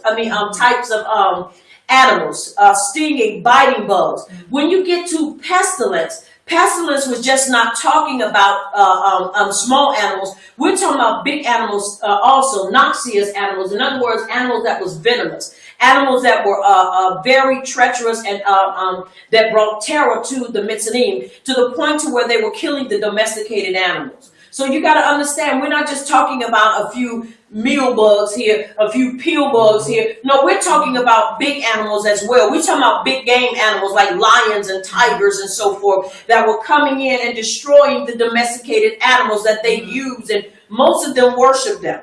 And according to the writings, they said the reason why these things came about with this particular plague was because the children of Yisrael had to upkeep their zoo. They would have to be the ones to go and grab those vicious animals. And so in the process, many of them would either get hurt or either get killed. And then their animals would end up being sacrificed because they would end up destroying their animals. Right. So you're looking at the calamity and that in place. And another thing that we learned is that this was showing the passion and the compassion that Abba Yah has for us as people versus the calamity he was bringing on the children of Yisrael. In other words, the severer it was showing his compassion and passion for us as his people. So always let that resonate in your heart. Always let that resonate in your mind. And this ought to provoke you to want to praise him. This ought to provoke you to want to talk to him. This ought to provoke you to lift your hands. Not because something, what we would consider out of the ordinary has happened. You got to understand, if you're walking in truth, that's enough to praise him. Right. If you know your sins have been forgiven, that's enough to praise him. You don't need anything else. I don't need anything else. Right. That's right. And that's the truth. There's a song that I like to hear by Kim Burrell. Even though she's in Christianity, I still believe she has one of the most powerful, greatest voices of all time, besides some other people I know. They right up there with her. So, but her voice, it is just phenomenal. But there's a song that she sings, and it's called "I Come to You More Than I Give." I've been hearing that and listening to that song just about 3 or 4 days. And the more I listen to it, the more my heart is touched, because I'm like, Abba Yah, I don't want to come to you more than I give. In other words, I don't always want to come with my hand out. I don't always want to come with a problem or a situation. I want to come sometime with just praise. Right. I want to come sometimes just letting you know how much I adore you, how I feel about you, how I ahabba you. Because you didn't have to forgive me. That's right. You could have let me stay in that place of death. You could have let me stay in the murky, miry clay. You could have let me stay in that mindset of death. But you raised me up. You gave me life, and that more abundantly. Right. Sometime, if we would just take a moment just to praise him for the things that we consider small. Right. They are not small, because let me tell you something. You can have all the money in the world. You can have everything at your fingertips. But if you do not have his truth, you still broke and you still dead. That's right. Right. And you have nothing. But when we understand and tap into truth and realize that everything that he's given us, we don't deserve it, right, that's enough to praise him. That's right. That's enough to praise him. And I was thinking on the greatness of how he is and his passion. And this just helps to solidify that. Because when you look at the calamity that was brought upon the Mitzrayim, it was brought upon them because of the calamity that they caused, the children of Yisrael. Right. He was showing his passion towards his people through the calamity that he brought on the children of Yisrael. This is why I don't understand how people can walk so close with some folk that still claim and hold on to that lifestyle of mitzvah. To those that are in Kemet. Anytime people in Kemet will praise you and talk well of you, something is wrong with that. Yeah. Something is wrong with that. Why would I say something is wrong? Because that means you're not reminding them of the legacy of who they're holding on to and what they're claiming as their heritage. And if they want to claim that, by all means do so. But not one time out of Pharaoh's mouth did he ever give praise unto Moshe. Because he was adamantly angry with him because everything he did, he brought him out and he showed him up for what he was. Right, right. You have to understand. Now let's look at this again. Look at what's going on. There was always something going on between the children of Israel and Mitzrayim. That's right. But yet, we still find that little place and that little time. If we're friends with the world, then we're enemy with Abba Yah. If we are debating, and I'm not a debater, at some point we're going to be at the point where, no, I know. I'm not going to be. I'm heated with you. Right. Because you're constantly turning over what I'm saying. Right. You have to understand, I don't believe in debating, but if you're going to be debating, you better bring somebody from the opposite side to your side that says, I believe what you're saying. When we read on last night, Moshe, because of what he had done and the exploits that came about what he was doing for the children of Israel through Abba Yah, caused the Mitzrayim. Now listen what I'm saying. Caused them to view him as being great. Not because he was debating with Pharaoh, but because every time he came with or up against Pharaoh, he had something to back it up. That's right. He had some type of plague to show forth. Look, you can talk all day long with your threats and whatever, but when it's all said and done, you're going to let the people of Abba Yah go. Right. Right. A lot of our people are stuck in Kemet to this day because they believe that's the right way. If I'm going to go up against them, and like I say, I don't debate, my whole thing is to come and get the people of Yisrael out of that. Right. Right. Ain't going to be no friendship. Why? Because ain't no room for it. I'm coming to get what belongs to Abba Yah. So that means there is no line for us to be laughing and dapping each other. For what? Because I'm going to make myself a sworn enemy to you. Because you got what belongs to me. You got what belongs to Abba Yah. And that's the prostituting sheep of Yisrael. Now, how is there some common ground? And how is it that we're going to be friends in that? Is there any way possible? No. That's just like somebody got your family member or your mishpachah kidnapped. You're going to be sitting up there, hey, we're going to go catch something to eat. We're going to go catch something, we're going to get a bite. We're going to talk. We're going to discuss the freedom of what you have. You're going to let my daughter go. You're going to let my mishpachah go. Or we're going to talk about it. Or we're going to deal and you're going to let them go. Right. Right. And not only that, you're going to hear of the defection. Guess how many people defected? Guess how many people got out of that? Why? Because they realize what they are walking in is error. Right. We cannot be friends with the world and yet say that we're trying to bring our people out of that prostituting state. It doesn't work. Right. So understand, you can't be friends with people that oppose Torah truth. That's right. You can't. It's no way possible if you're really going at it. It's no way possible. Are you hearing me? Yes. Because we're competing for the same thing. And that's for the souls of the prostituting sheep of Israel. Are you understanding me? Yes. That's just like those that walk in homosexuality and lesbianism. There's no way that you can be with them and say that you are associates. And please don't say friends. Because you have to understand the same thing as a bona fide woman that you are looking for and seeking after. That's what they're seeking after. Right. How can you say that? And the writings tell us, how can two walk together except there be an agreement? I can't agree with your lifestyle because your lifestyle basically is trying to parallel with mine. Right. Are you understanding me? Yes. You understand, you don't do no women, you go after men as a woman. Or let me fix that. So nobody be saying I'm telling women to go after men. But my thing is, your desire is towards a man, not a woman. That's right. And vice versa. So how can I walk with a man that has the same desire as I do? Something wrong with that picture, ain't it? Yes. Yeah. But that's the same thing as people trying to deal with people in Kemet on that level. And it'll never be no, we are, comrades or we at this place. It always ought to be that they're trying to destroy you because of the impact that you're making in the lives of those that have been walking in this false way. That's right. I don't see how it could be possible to be close with people to where people would applaud you. I don't. Are you understanding me? Yes. The Pharisees and the Sadducees had a major problem with Yahushua. Why? Because he was coming to tear their kingdom down. Mm-hmm. And if I'm coming at you to tear down what is yours, how are we going to be friends? How are you going to regard me as somebody when I'm coming to get what you know belong to me? That's right. I ain't coming in there talking. I'm coming with the heavy artillery. I'm coming to get what belongs to Abba Yah. That's right. Are y'all following me? Yes. We got too much stuff floating around in the atmosphere, and it's causing problems. And you have to understand, I don't have tolerance for a whole lot of stupidity. Right.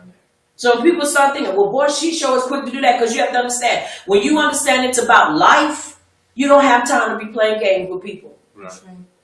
Are you understanding me? Yes. We don't have time. And so we learned that when Moshe went in there, he had the respect of those that saw the power.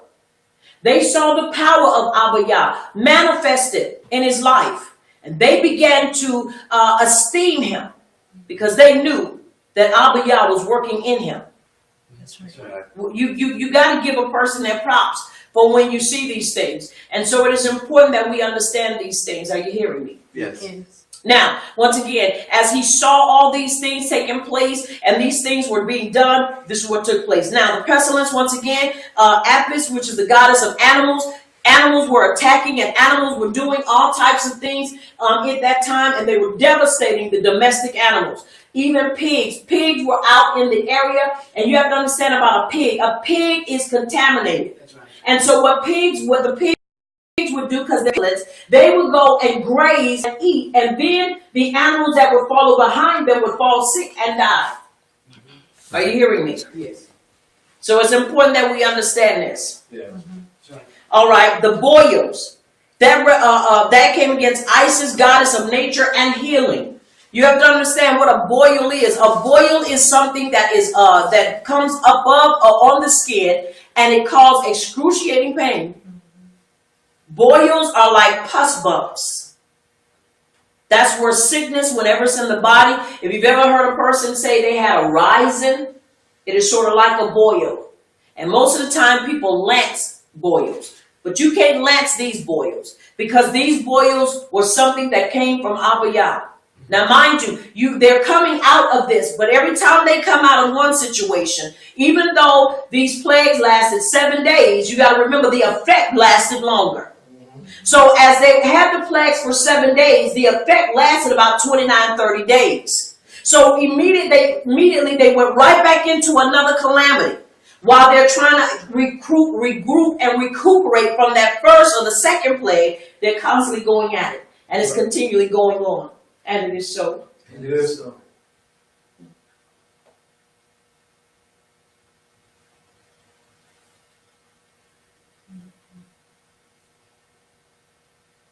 Once again, with a situation like that, if they are pleased to dwell with you, according to Corinthians, Alan, chapter 7, I believe it is verse 15, it's between 12 all the way to verse 16. If they are pleased to dwell with you and they don't walk out, you have to remain, according to the writings, according to the Torah. Mm-hmm. I know it's not what we want to hear, but it is the truth, the solid truth. Mm-hmm. If they don't leave, you can't leave. See, because it's put back on them. It says if they are pleased to dwell with you, you have to stay. Because if you leave and say you get involved with somebody else, that's adultery. Mm-hmm. In situations like that, this is where we have to learn to, and I don't want to sound insensitive, because please trust me, I am not.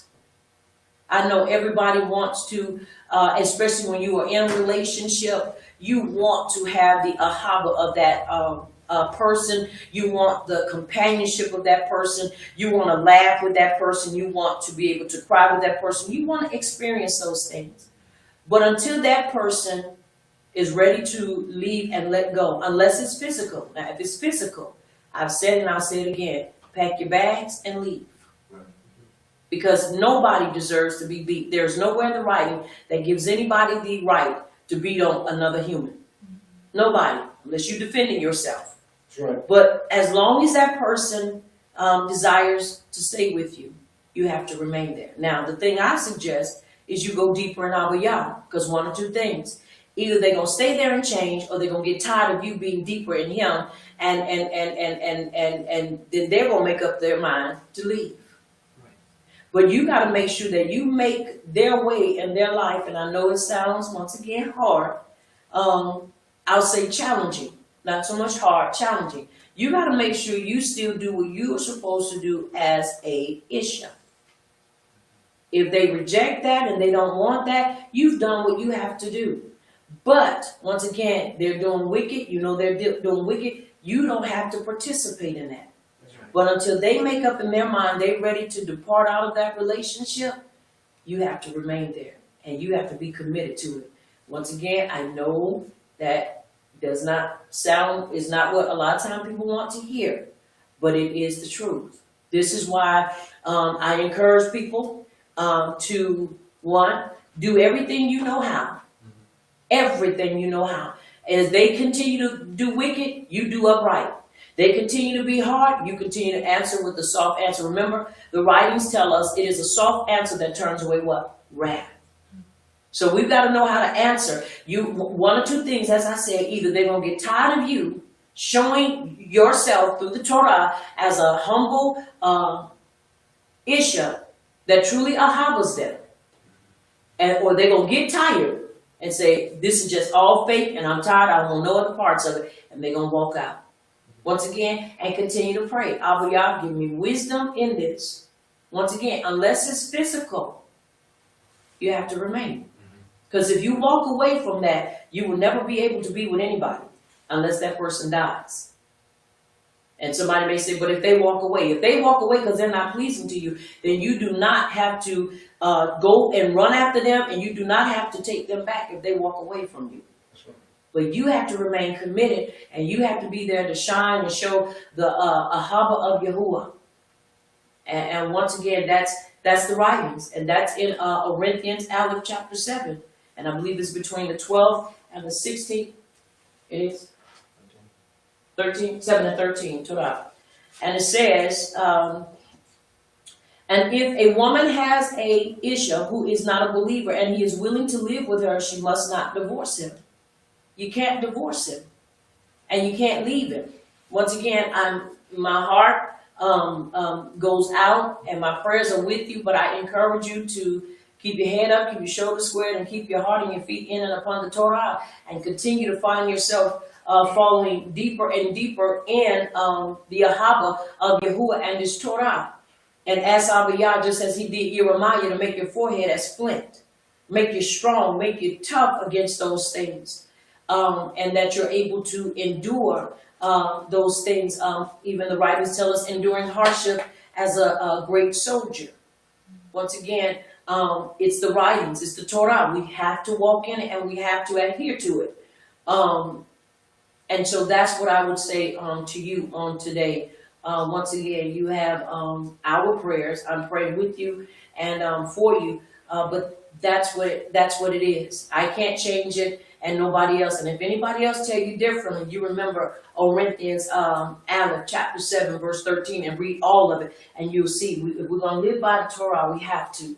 And so I pray that helps. I know sometimes it's not that comforting at times, especially when people are in situations where they're crying most of the time than being truly happy. But with time, things get better. Are you understanding me? Yes. If a person is not going to change for the better, they're going to change for the worse. But you don't change for the worse. You continue to change and develop for the better. And continue to let your light shine. So that no matter what, if he does walk away, he can never say that you did anything wrong or contrary to what the writings say. All right. And verse 16 says, Corinthians 7 and 16 says, how do you know Isha, whether you will save your husband, that's a question. Or how do you know, husband, whether you will save your wife? In other words, that's a question. So until Torah, that person stays and converts, or they leaves and says it's done, the only thing you can do there is continue to pray and continue to rejoice in Abba Yah that you know truth and you're walking in truth. So I pray that he continues to keep you and he continues to uphold you with his Ruach Kodesh, and that you remain committed and that you remain encouraged. Once again, we're praying with you, praying for you. And I know sometimes people say, you know, I'm praying too, but I'm not seeing anything happen. We got to believe it. Moshe Yehukanan 11:24 says, therefore I say unto you, what things soever ye desire when you pray, believe that ye shall receive them. And guess what? You shall have them. So now it's a time of endurance. It's a time of your belief standing and speaking volumes to Abba Yah that you believe him and that you're going to stand and continue to stand. And remember, you have Mishpachah here. I said it and I'll say it again. You have Mishpachah here. So I pray that has helped you with this. And like I say, with time, everything does get better, believe it or not. And it is so. And it is so. Now, once again, as we continue to look at all of the calamities, the hail which Nut, the sky goddess and sister of Gad, this was hail and fire. Now you have to understand they're dealing with boils, and after the boils, there's hail and fire. That means there's ice balls and fire. And you have to understand that's a major combination because it's tearing up everything. What is tearing down, the fire is burning it up. So this is calamity on all sides. First you have the boils, then the hail and the fire, and then the locust, which is Set, god of storms and disorder. And then you have darkness, which is Ra, the son of God. Once again, this is why it's important that we, as a people, watch the days that we call ourselves serving on. Because you have to understand, Ra is the sun god. So for people that are worshiping on a Sunday, they also worship Ra. Now, I know a lot of people might get angry and say, but I'm not worshiping no Ra. He's the sun god. What do you think Sunday represents? That's not the day of Abba Yah. And now we're coming to the final calamity. And you can find these water to blood in Shema chapter 7, verses 14 through 25. Shema chapter 7, 25, verses 8 through 11 for the frogs. Shema chapter 8, verses 12 through 15 for the lice of vermin. And then the swarms. Shema chapter 8, verses 20 through 32, pestilence. Shema chapter 9, verses 1 through 7, boils. Shema chapter 9, verses 8 through 12, hail and fire. Shema chapter 9, verses 13 through 35. Shema chapter 10, verses 1 through 20 for the locusts. And Shema chapter 10, verse 21 through 29 for darkness. Now, once again, you have to understand each one of these calamities were traumatic. We were just talking about the one about darkness, even in our pre-Sabbath class. The darkness was like fog, and as I gave the reference, when I was a little girl, we lived in California, and in California there are places where the fog, especially up in the in Beverly Hills and so forth, and up in the mountains, that the fog gets so thick. That's why most of your cars that are purchased in California have fog lights, because the fog can become very dense and very heavy. And sometimes we would have to pull over, and you would see cars pulled over because the fog will be so thick. Now, this is white fog. Now, can you imagine black fog where you can feel it, where it has that creepy, eerie feeling? That meant wherever a person was, if they were in the grocery store, if they were in the restroom, for 72 hours, that's where they had to remain. For 72 hours, they had to remain in the dark. That meant they had to urinate on themselves. They had to have a bowel movement. Everything happened in that one place because it was too dark for them to go. Now you have to understand, there was no light that they could use. Because you have to understand, it was so dark, what light? You can't even find matches to begin to light a candle. And even if you did, there was not enough of light to illuminate any area, because this was the darkness of Abba Yah. That's right. Are you understanding? This is why it's important that we understand, once again, the calamities that he brought upon the children of Mitzrayim were to show his passion for Yisrael. That's why when we see him, truthfully, we have to see him in a whole different manner. Every time we read something about him, we ought to see him in a different manner, especially when it comes to him bringing about vengeance for us as a people. You have to understand, he said, vengeance is mine and I shall repay. Let me tell you something. People can do whatever they want and say whatever they want. But when it's all said and done, you don't even have to open your mouth. All you have to do is let Abba Yah be who he is, and that's our Savior. And I promise you, you will see what he will do to those that constantly oppose and do different things to you. That's right. We don't have to fight people back. Now understand, let me make sure people understand what I'm saying. I'm not saying you let somebody beat you in a corner.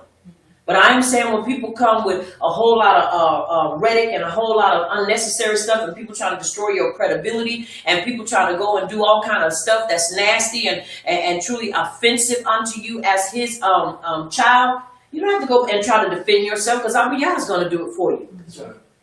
And especially if people try to stop you and start doing things that cause you to lose, well, they're going to lose more so because of what they're doing to you as his child. Are you understanding me? Yes. And it is so. It is so. And it is so. All right, now, let us turn our attention to chapter 12 of Shema, and we're going to go in from there. And also, for those that may have asked, was it a time? Yes, it was. Because you have to understand, the serpent swallowed up was the first meeting with Pharaoh, and that was in Iyar, which would have been in the month of April, according to the Gregorian calendar.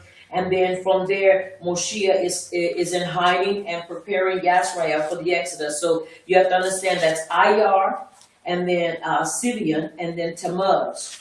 Then we get ready to go, and then we went into Aviv, which was between August, that would be August, which were the frogs, and then between August and September, which would be Elul, and Tishri were the lights, or Elul was the light. So you have to understand, from August to September, they had to deal with these things. Once again, you have to understand, the plague itself may have only lasted 3 to 7 days, which the last one was 3 days. I mean, the darkness was 3, and the death of the oldest was only 1. But you have to understand, the effect that carried over lasted longer. The aftermath of it. So lice. And then from Elul, from Aviv with blood, and frogs to Elul, to Tishri, swarms, then Heshbon, pestilence, and from Heshbon to Kislev, we have boils, then Tebet, we have hail and fire, and then Shevet, we have locusts, and then Adar, the darkness, and now we're into the death of the firstborn, which will take us into Nisan, also preparing them for Abib, which is what? Spring, a new season. So this happened around the calendar.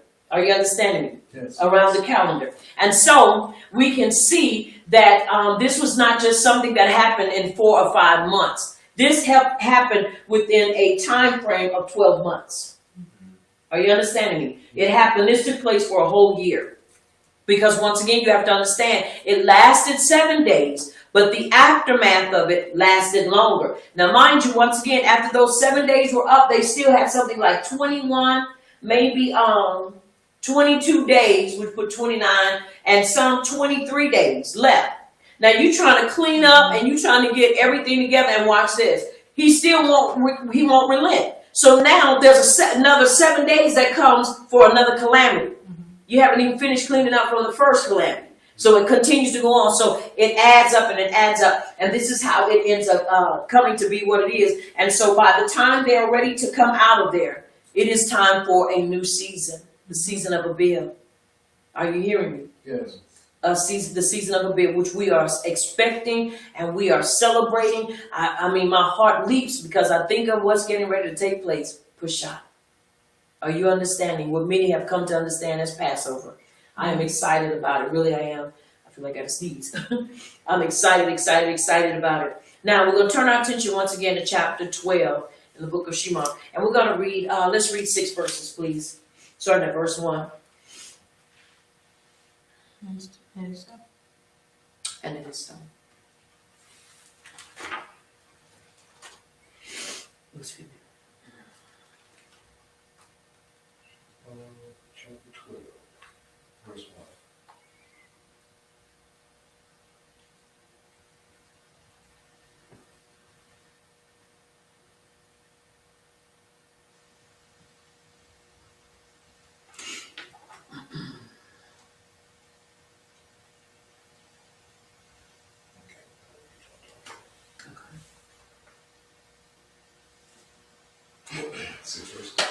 Mm-hmm. Coming from the Abrahamic covenant scriptures. Now Yahuwah spoke unto Moshe and Aharon in the land of Mizraim, saying, This month shall be your beginning of months. It shall be the first month of the year to you. Speak to all the congregation of Yisrael, saying, On the 10th day of this month, every man shall take for himself a lamb according to the date of his vow, a lamb for a household. And if the household is too small for the lamb, let him and his neighbor next to his bait take it according to the number of persons. According to each man's need, you shall make your count for the lamb. Your lamb shall be without blemish, a male of the first year. You may take it from the sheep or from the goats. Now you shall keep it until the 14th day of the same month, and the whole assembly of the congregation of Yisrael shall kill it at twilight. And it is so. And it is so.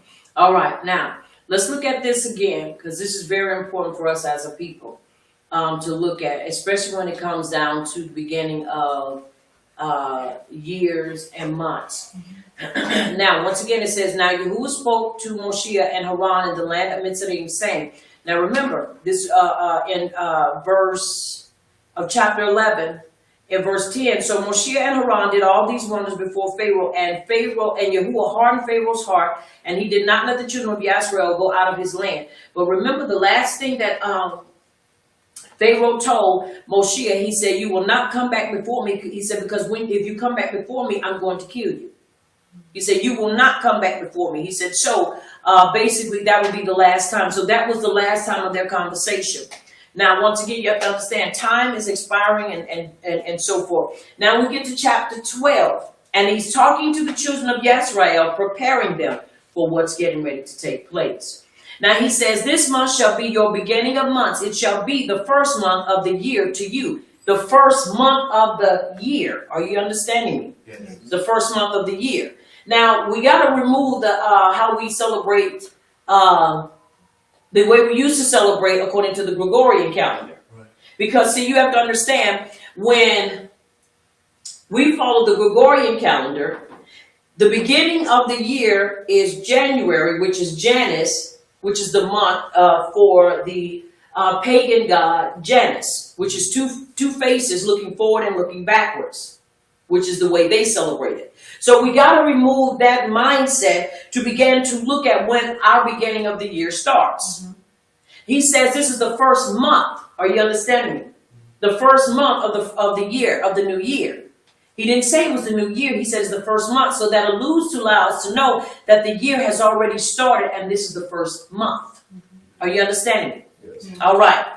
Now, he says, speak to all the congregation of Yisrael, saying, on the 10th day of this month, every man shall take for himself a lamb according to the bayat of his Abba, a lamb for a household.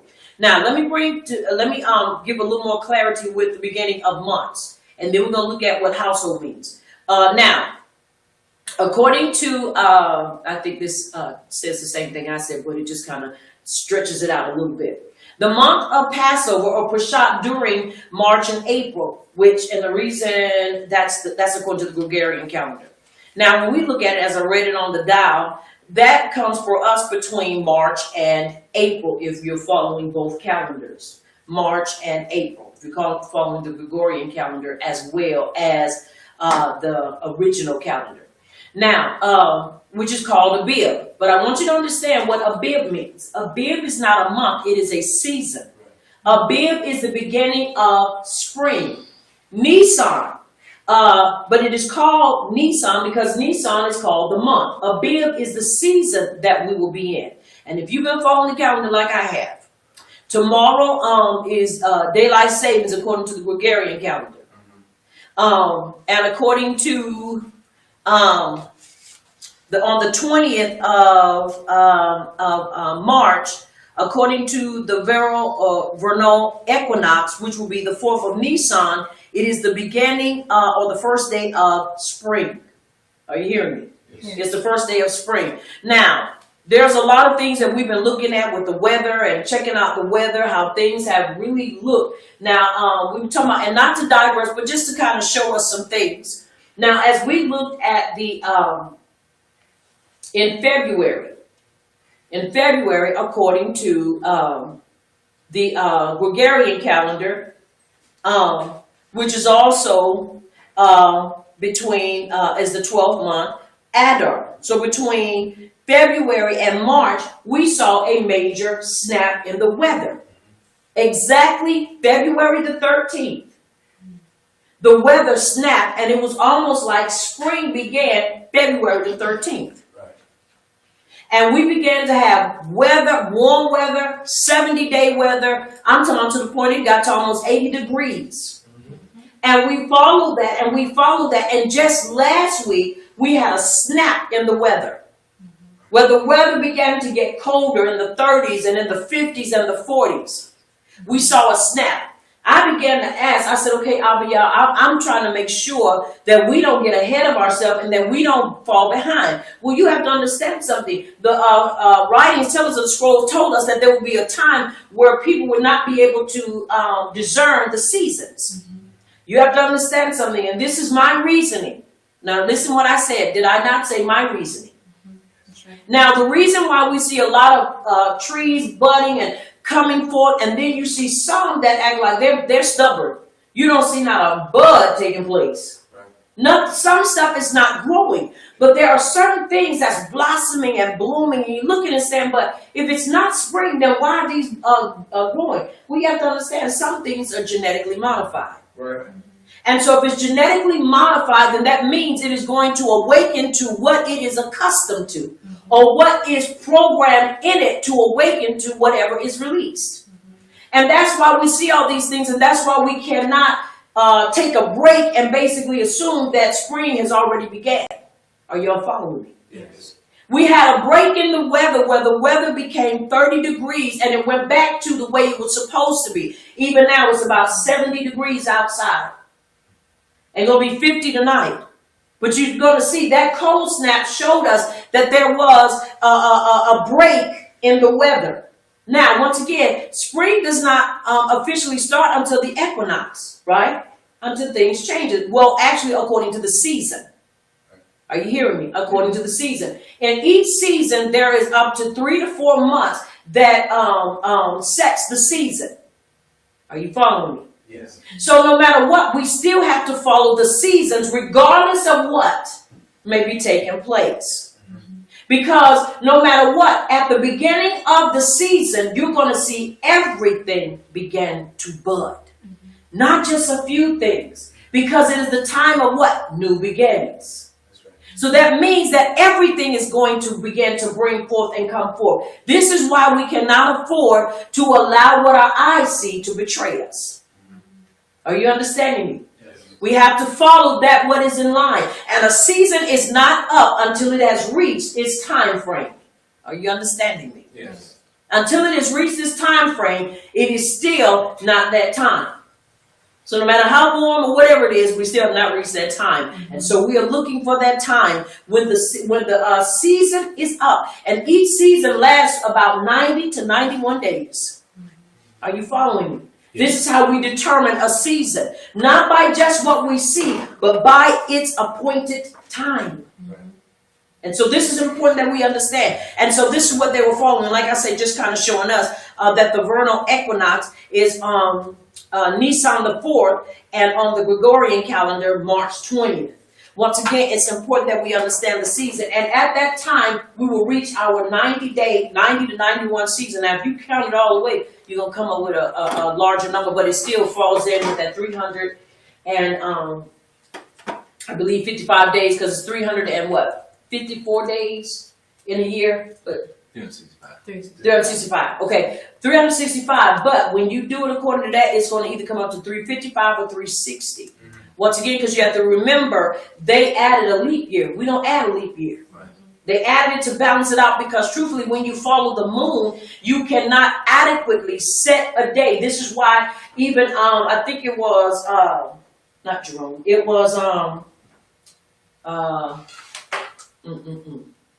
think it was either Julius Caesar, and if it wasn't Julius Caesar, it was one of the Romans who basically set the 29 and 31 day.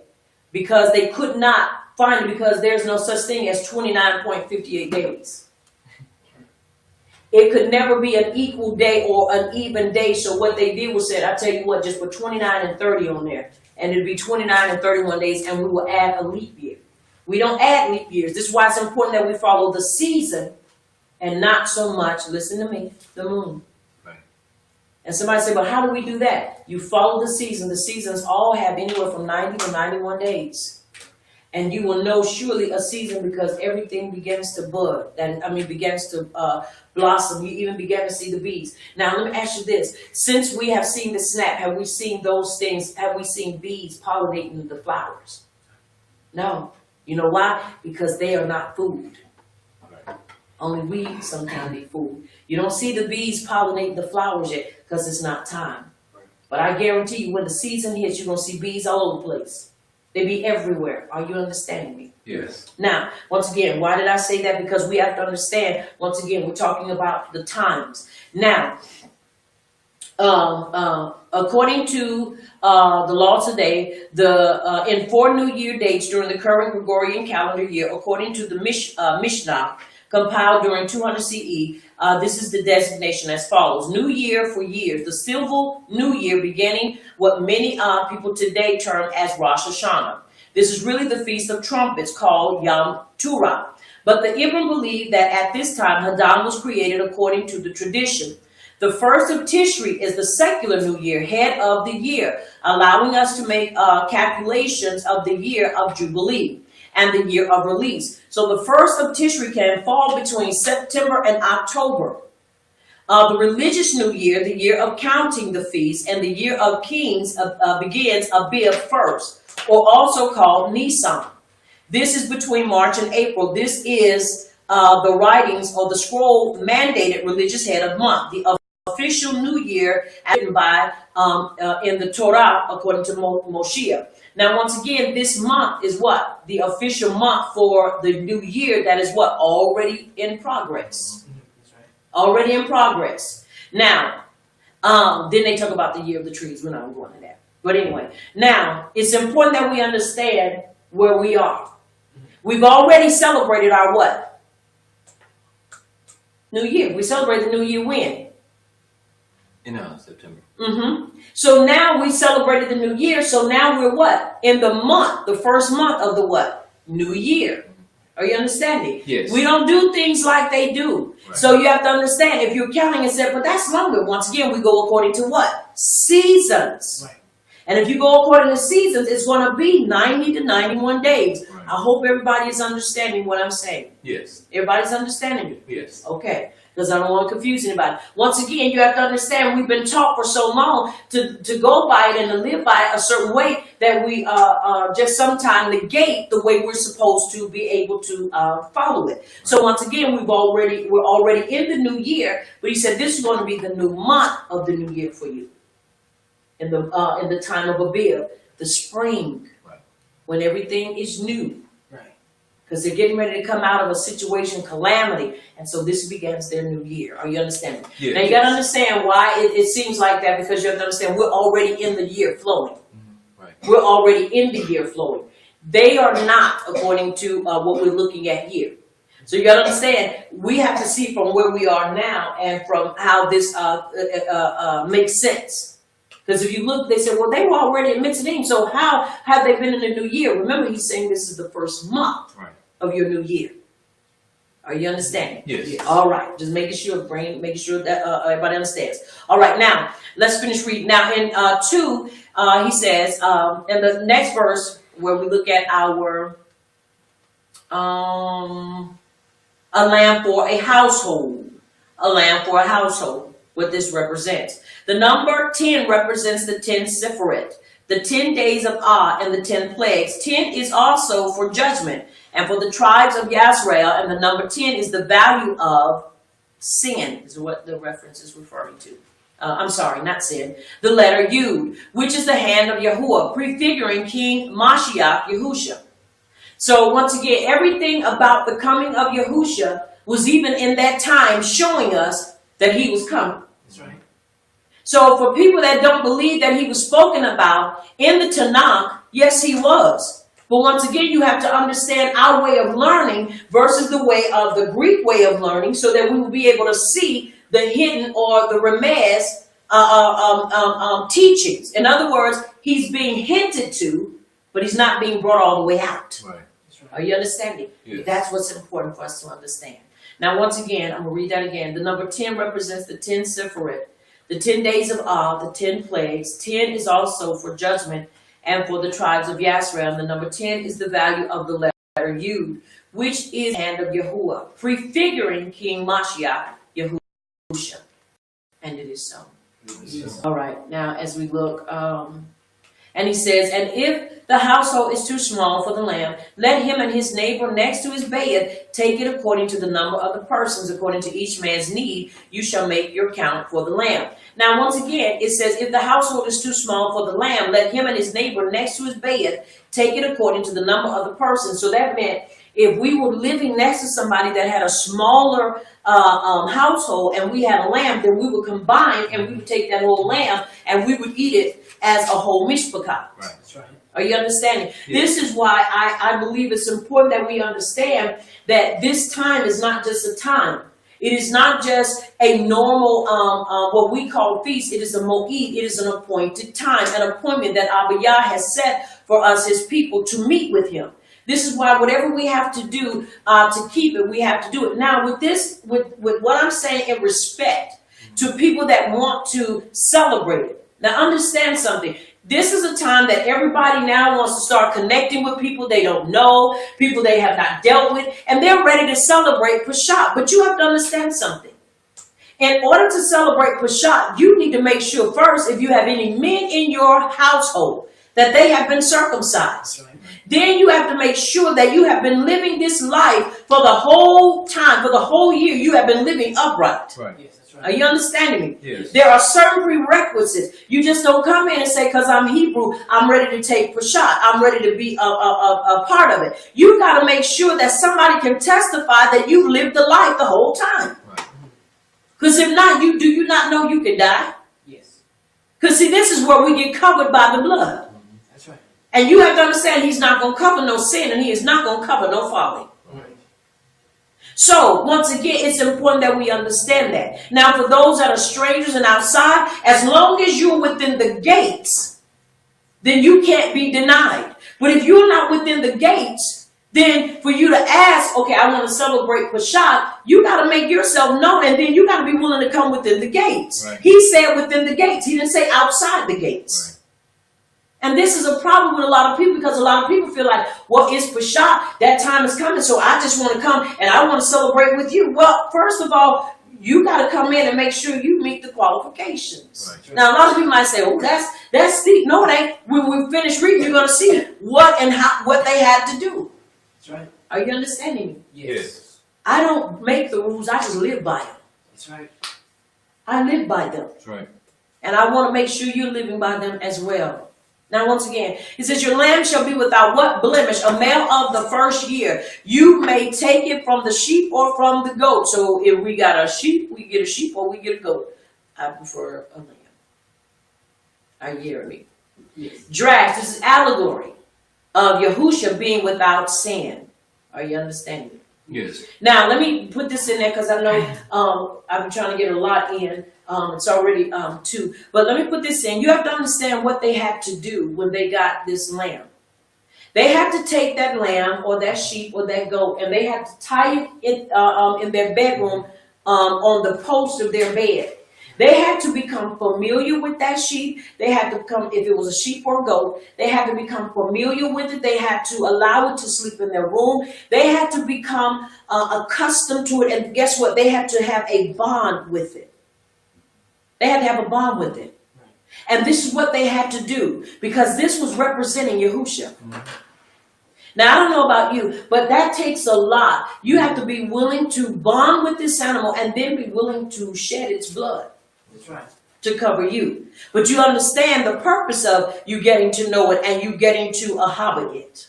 Yes. Because it has a greater purpose than just being food on your plate. Right. That's right. The blood of this innocent animal is going to preserve or was going to preserve all of Yisrael. The innocent blood of Yahushua Mashiach covers all of us that are walking in Torah truth. Are you understanding me? Yes. This is important. All right. Now, it says in verse 6, now you shall keep it until the 14th day of the same month, and the whole assembly of the congregation of Yisrael shall eat it at twilight. Now, once again, let's look at this. The King Mashiach was paraded before Jerusalem for 4 days, since he is the Lamb of Yahuwah. Now, it was said between the evenings of 2:30 p.m. to 6 p.m. Now, we know where we are, the time we do, when we get ready to do it. We make sure we have everything dressed out, and we make sure everything is ready. And we do it before the next day. That's right. That's why those days you have to be off. You have to be off, because everything has to be done, and it has to be eaten, and everything has to be done. The bones or whatever's left, you know there's going to be some bones left. We'll eat the bones. We burn the bones up. Are you understanding? Yes. We discard them. And then after that, we go right into unleavened bread. And I'm going to show you some things, Abba Yah willing, that'll help you. For those of you, when it comes time, and I know I feel like I'm jumping ahead of myself, but I have to follow the leading of the Ruach HaKodesh. When we are prepared to go into unleavened bread, you have to understand that's all you're supposed to eat. Unleavened bread, dry bread, and water. No seltzer waters, no Kool-Aid. You're not supposed to make pizzas with the unleavened bread. You're not supposed to make pancakes with it. You're not supposed to dress it up with chocolate, whipped cream. You're not supposed to put eggs on it. You're supposed to eat nothing but unleavened bread. Are you understanding me? Yes. And I'm going to show you, if you begin now, we have, about 3 weeks before we go into that. If you begin now to start cutting back your meals, if you begin now to start basically conditioning your body to just be able to eat a small meal 3 times a day. It didn't say how many times we're to eat it. It just said we were to eat unleavened bread. So if you eat unleavened bread for breakfast, you don't want to overdo it, but you want to make sure you eat, to satisfy you. You want to make sure you start now preparing your body for it. Somebody say, well, how do I do that? Once again, start eating smaller meals. Mm-hmm. Start cutting back. If you know you're accustomed to eating a big breakfast, start cutting back your breakfast every day. Start taking something off your plate. Right. So by the time you get to Peshat and we've eaten and we have celebrated the day of unleavened bread, you won't be feeling like you're starving to death. I'm serious. That's right. Because you eat, and if you eat big breakfasts, big lunches, and big dinners, by the time you get to unleavened bread, you be wanting to put everything on it but what you're supposed to, and that's nothing. So you want to make sure that you're preparing yourself for this time, because we want to do it and we want to have the right mindset. That's right. That's right. You don't want to be going through, boy, I'm glad when these 8 days is up, because this unleavened bread is not doing nothing for me. And I'm just being real. Right. But you want to make sure that you're eating it and you're understanding the ramifications and understanding why we do what we do, because it was a command for them to eat unleavened bread. Are you understanding? Yes. So it's important that we do that. All right. Now, verse 7 says, and they shall take some of the blood and put it on the 2 doorposts and on the lintel of the Beatim, where they eat it. Now, where they eat it, you have to understand what a lot of us actually thought, and this is drash for allegory of Mashiach. According to a lot of the movies we've seen and a lot of interpreters, that it was on the outside. It was not on the outside, contrary to popular belief. It was on the inside. He said, because to where you eat, they ate on the inside and they didn't eat right inside in front of the door. That's right. Are you understanding me? Yes. So that meant they put it in the threshing floor or where they went in, and they put it there. And while they were doing what they were doing, they saw the blood. They were able to look upon the blood, and they were able to see that it was the blood that kept them. See, because you have to understand, it was not on the outside, it was on the inside. That's right. Yahushua, you have to understand, he already saw it there. Right. So he didn't need it on the outside of the house, but they needed it. We needed it on the inside. Are you understanding? Yes. It was on the inside. So once again, because where does Yahushua reside in our lives? On the inside? On the inside. On the inside. Yes, he does. And it is so. And it is so. All right. Let us, now, and it says, look what he says. and put it on the doorpost and on the lintel of the bed where they eat it. Where they eat it. So you know you're eating it on where? On the inside. So it was on the inside, not on the outside. That's right. That's right. Are you understanding me? Now this shows the picture of the hanging of the Mashiach on the tree, and also shows that the life force is in the blood. So then those that have the blood of Mashiach will live, and those that do not will be judged. We have his blood. Are you understanding me? Yes. We have his blood, and because we have his blood, we will not be judged in the manner as others will be judged. Are you understanding? Yes. Yes. All right, let's read. 8, 9, 10, 11, 12, and 13. Verse 8. Then they shall eat the flesh on that night, roasted in fire. With matzah and with bitter herbs they shall eat it. Do not eat it raw, or boil it at all with my Bring it. but roast it in fire, its head with its legs and its entrails. And you shall let none of it remain until morning. And what remains of it until morning you shall burn with fire. And thus you shall eat it with a belt on your waist, your sandals on your feet, your staff in your hand. And you shall eat it in haste. It is Yahuwah's Passover. And it is so. And it is so. Now once again, we buy according to the size of our family. So this year we will be getting a bigger one. I'm looking forward to it. I remember, I believe it was last year, we saw where a group had bought a whole one. And they did that thing that was phenomenal. They butchered it, and which a lot of people today would, be acting all nutty, like the mitzanim, that's cruelty to animals and all that kind of stuff. And so, but they were able to take it, dress it, and roast it. Right. Y'all, we will be able to do this at home.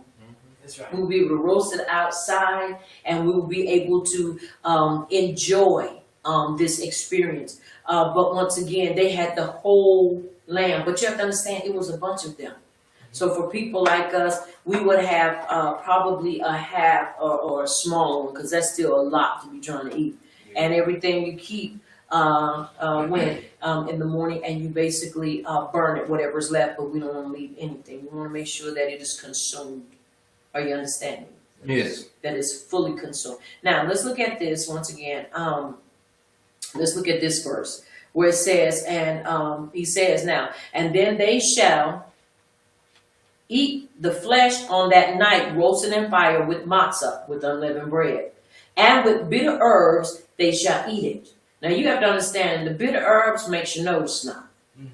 I ate as much as I could hold. I was throwing it down my mouth because I wanted to experience what they experienced. Now we had a phenomenal time at the table laughing at different ones. I ain't gonna call no names. That was sitting up there. I was crying because that stuff was so strong, but I was enjoying every tear and every snot bubble that was trying to come out my nose. I was enjoying every bit of it. Why? Because I was getting to experience what our ancestors and forefathers experienced on that night when they were getting ready to get up and leave. Now, once again, he says, do not eat it raw, nor boiled at all with mayam and with water, but roast it in the fire. And that's where we had it. We had it roasted in the fire. Its head and its legs and its entrails. That means they had to roast the whole thing. Now you have to understand, when you cook it all like that, that means everything burns. Because one thing about an animal, whenever an animal is cooked and butchered or whatever, everything in it, anytime something dies, it excruciates. Excretes, thank you. It excretes. And when it does, it's because the life is leaving. And so what they had to do, they had to burn everything. Right. So that nothing would be open and nothing would come out. Are you understanding? Yes. They had to burn it all. Now, once again, it's important. And he said, you shall let none of it remain. Now, this is drash of keeping all the commandments of Torah, not just those that you like. As Christian denominations have a habit of doing. We don't do whatever we want. We do all of it. Why? Because if we don't eat the whole roll, then we miss it. Right. Are you understanding? Yes. You got to eat the whole roll. Right. And I'm talking about that, what Abba Yah says, not the traditions of men. Now he says, and let none of it remain until morning, and what remains of it until morning you shall burn with fire. And thus you shall eat it with a belt on your waist, your sandals on your feet, and your staff in your hand. And you shall eat it in haste. It is Yahuwah's Passover. Now, once again, Passover is for all the nations that join with Yisrael and become grafted in. Now, this is where Christians err by calling it the Ibram Passover. Now, let me make sure we understand this. You just don't come because you are another nation. Now, in other words, you have a Christian pastor that says, well, this is Pesach. I want to celebrate it. But that pastor has not renounced Christianity. That pastor still continues to worship on a Sunday. That pastor still says that we don't have to adhere to Torah truth. That is somebody that cannot take the Peshat. That's right. So we can't get it twisted. You only want to celebrate it because you say, well, I know we're supposed to. But if you're not adhering to what? All of the commandments and all of the Torah, then you are not qualified to take it. That's right. That's right. Are you understanding me? Yes. Now, a lot of people are not going to like me, and that's fine, as long as Abba Yah habas me. Are you understanding me? Yes. I'll haba you anyway. But you have to understand, if you're not keeping all the commands, then you are disqualified. If I don't keep them, I'm disqualified. That's why we have to live according to truth. That's right. Are you understanding? Yes. If we ain't keeping it, we can't take it. So once again, when that is made, you have to understand, you have to be living and walking in truth, adhering to Sabbath rest, adhering to all the feasts, not just the one you want to take. Right. That's a no-no. That's right. Are we understanding? So clarity has to be made and brought forth. All right, now, let's read, we read 12, let's read 12, 13, 14, 15, 16, 17. Did we read those? No. All right, let's read those, please. For I will pass through the land of Mizraim on that night, and will strike all the firstborn in the land of Mizraim, both men and beasts, and against all the power of Mizraim. I will execute judgment. I am Yahuwah. The blood shall be a sign for you on the Beitim. Betim, Mhm. where you are, and when I see the blood, I will pass over you, and the plague shall not be on you to destroy you. When I strike the land of Mizraim. Now, hold that thought for me. Now, once again, you have to understand why he reiterates this. And the blood shall be a sign for you on the Beitim, where you are. And when I see the blood, I will pass over you. And the plague shall not be on you to destroy you when I strike the land of Mitzrayim. You have to understand why it's so important to understand that, because you have to understand there probably was like a whirlwind coming through there. It probably was like a train out there, a train on fire, loose, that's going through the city. And you can imagine there were probably people that woke up screaming and hollering. That's enough, if you're not careful, to make you want to run outside and see. But I'm persuaded when they looked at the blood where they ate in the house, it made them, number one, stay calm. Number two, remain committed and confident that it was not coming to them. Right. Are you understanding? Yes. You know how we see people, it's just human nature. The first thing something happened and noise get kicked up, first thing people do what? Is run to it. Mm-hmm. And so they had to remember by looking and gazing upon that blood that I hear what's going on out there, but what's going on in here is more important, because I stay in here, I'm covered and I'm kept. That's right. And it is so. And Jesus. All right. Continue to read for me, please.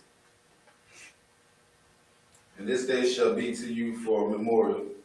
You shall keep it as a feast to Yahuwah throughout your generation. You shall keep it as a feast by an everlasting ordinance. 7 days you shall eat matzah.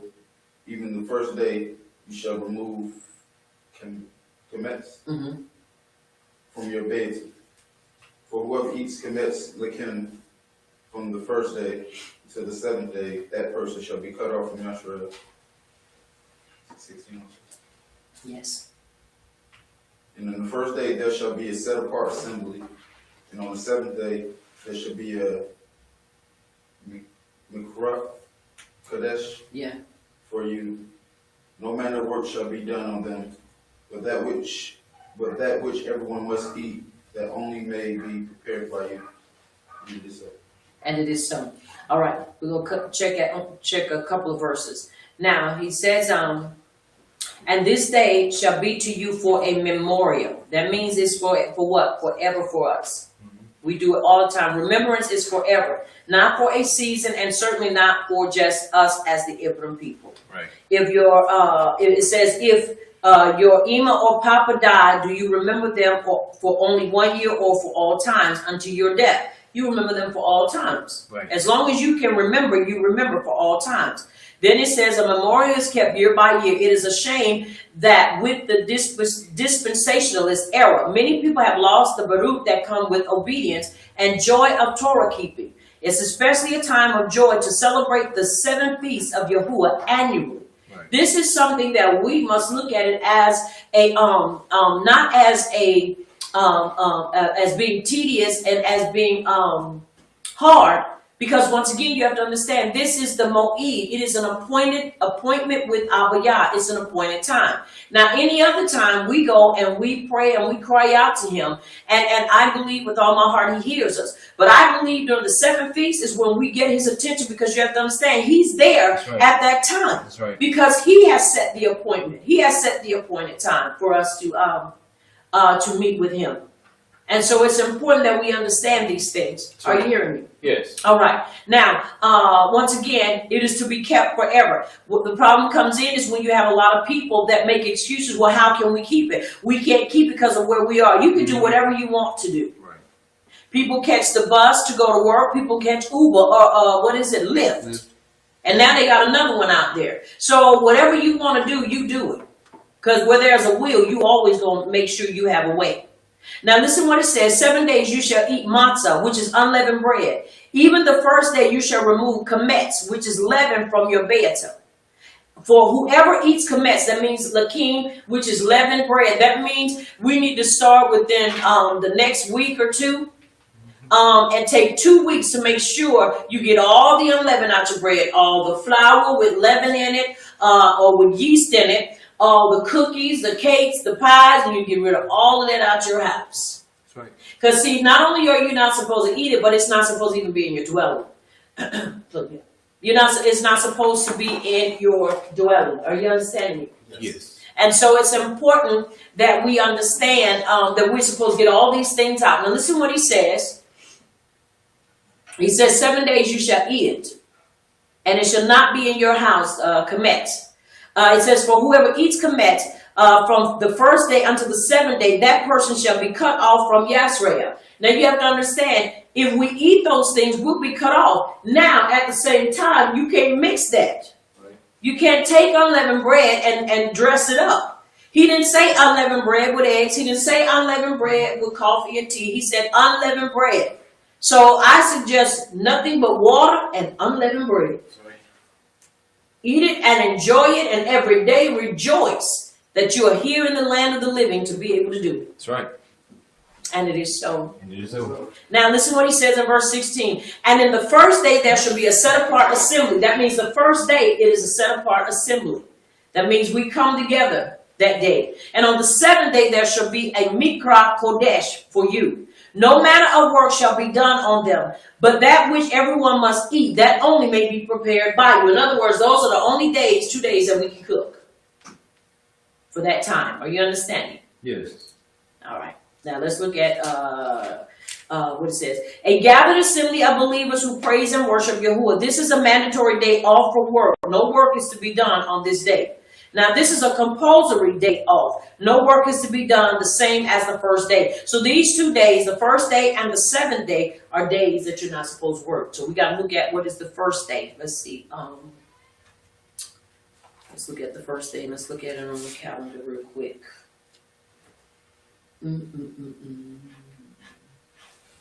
Now, you have to understand, the first day is a Sabbath, so you know you don't work on the Sabbath. Right. That's the first day of unleavened bread. Well, wait, no. Let me go back. I'm sorry.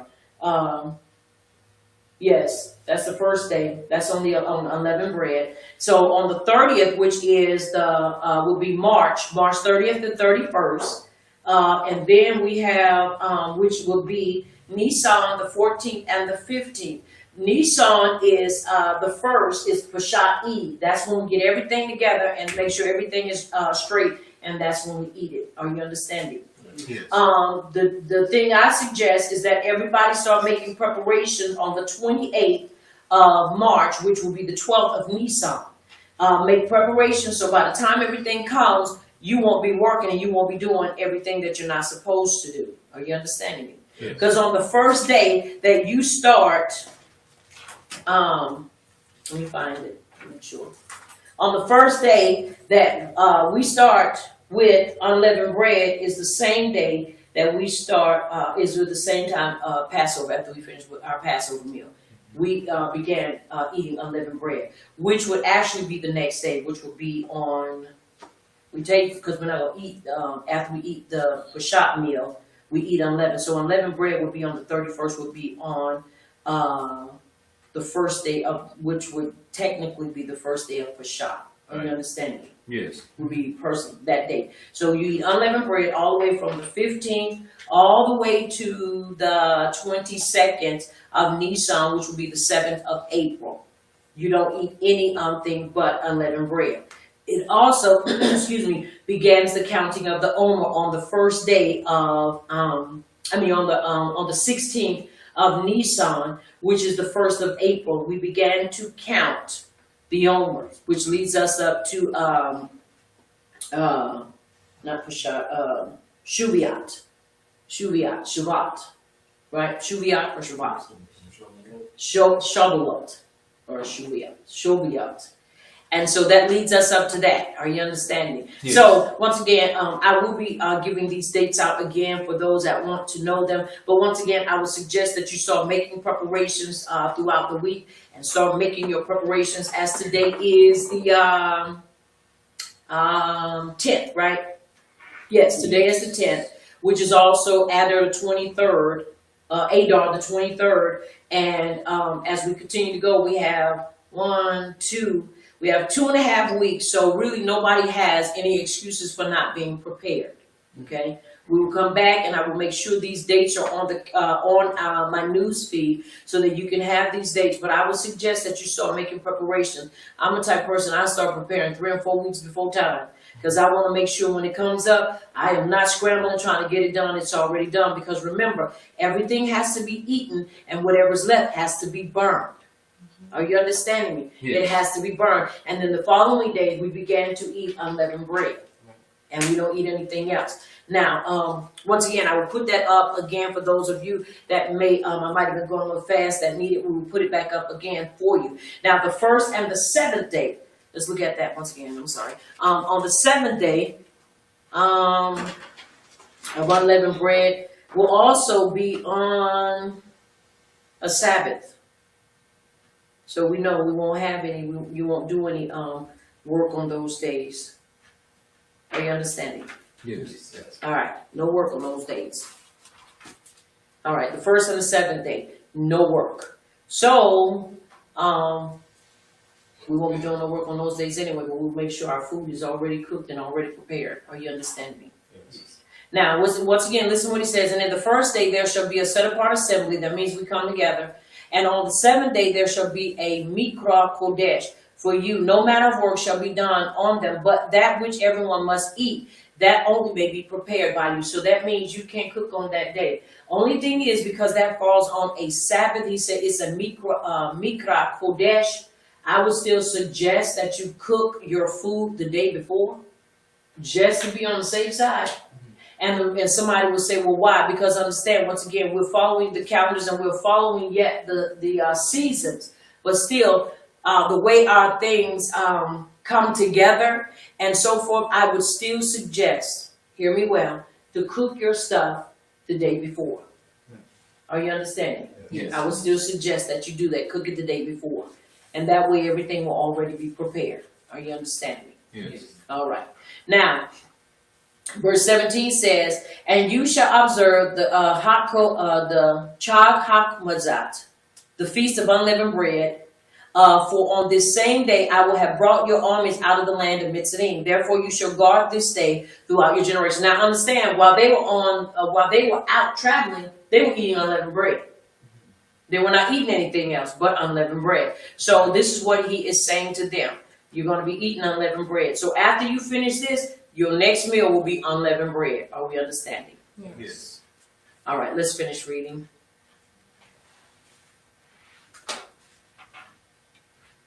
And you shall observe Chagha, Matzah, the feast of unleavened bread. For on this day, the same day, I will have brought your armies out of the land of Mitzrayim.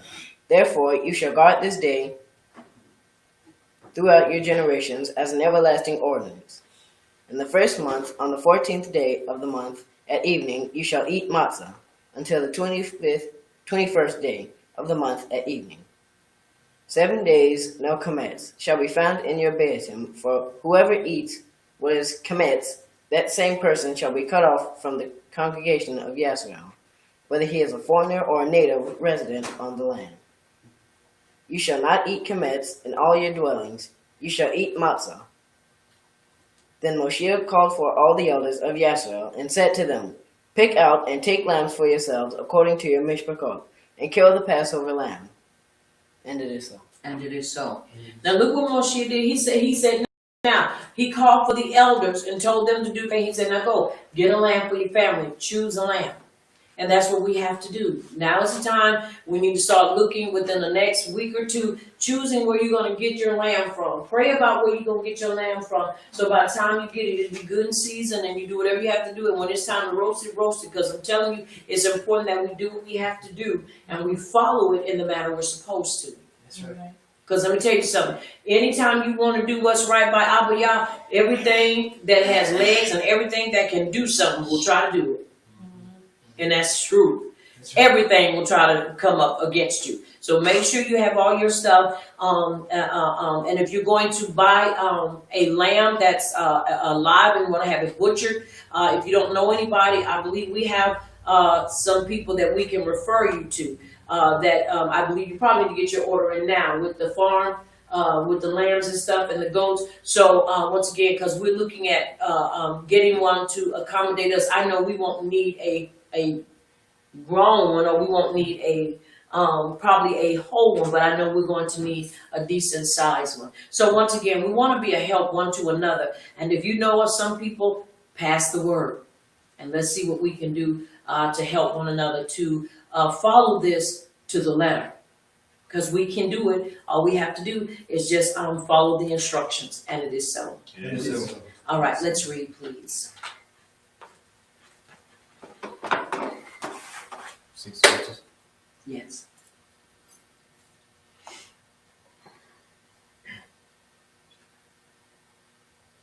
Verse 22. And you shall take a bunch of hyssop, dip it in the blood that is in the basin, and strike the lintel and the 2 doorposts with the blood that is in the basin. And none of you shall go out of the door of his bath until morning. For Yahuwah will pass through to strike the Mitzrayim. And when he sees the blood of the lintel and of the 2 doorposts, Yahuwah will pass over the door and will not allow the destroyer to come into your Beitim to strike you. Verse 24. And you shall observe this thing as an ordinance for you and your sons forever. Verse 25. And it will come to pass, when you come to the land which Yahuwah will give you, just as he promised, that you shall keep the service. Verse 26. And it shall be, when your children say to you, What do you mean by the service? It is so. And it is so. Now, let's look at this real quickly.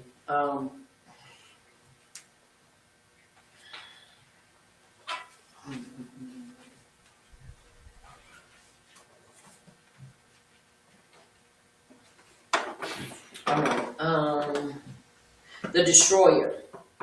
Now look what it says here. It says, For Yahuwah will pass through to strike the Mitzrayim, and when he sees the blood on the lintel and on the 2 doorposts, Yahuwah will pass over the door and not allow the destroyer. Now you have to understand who the destroyer is.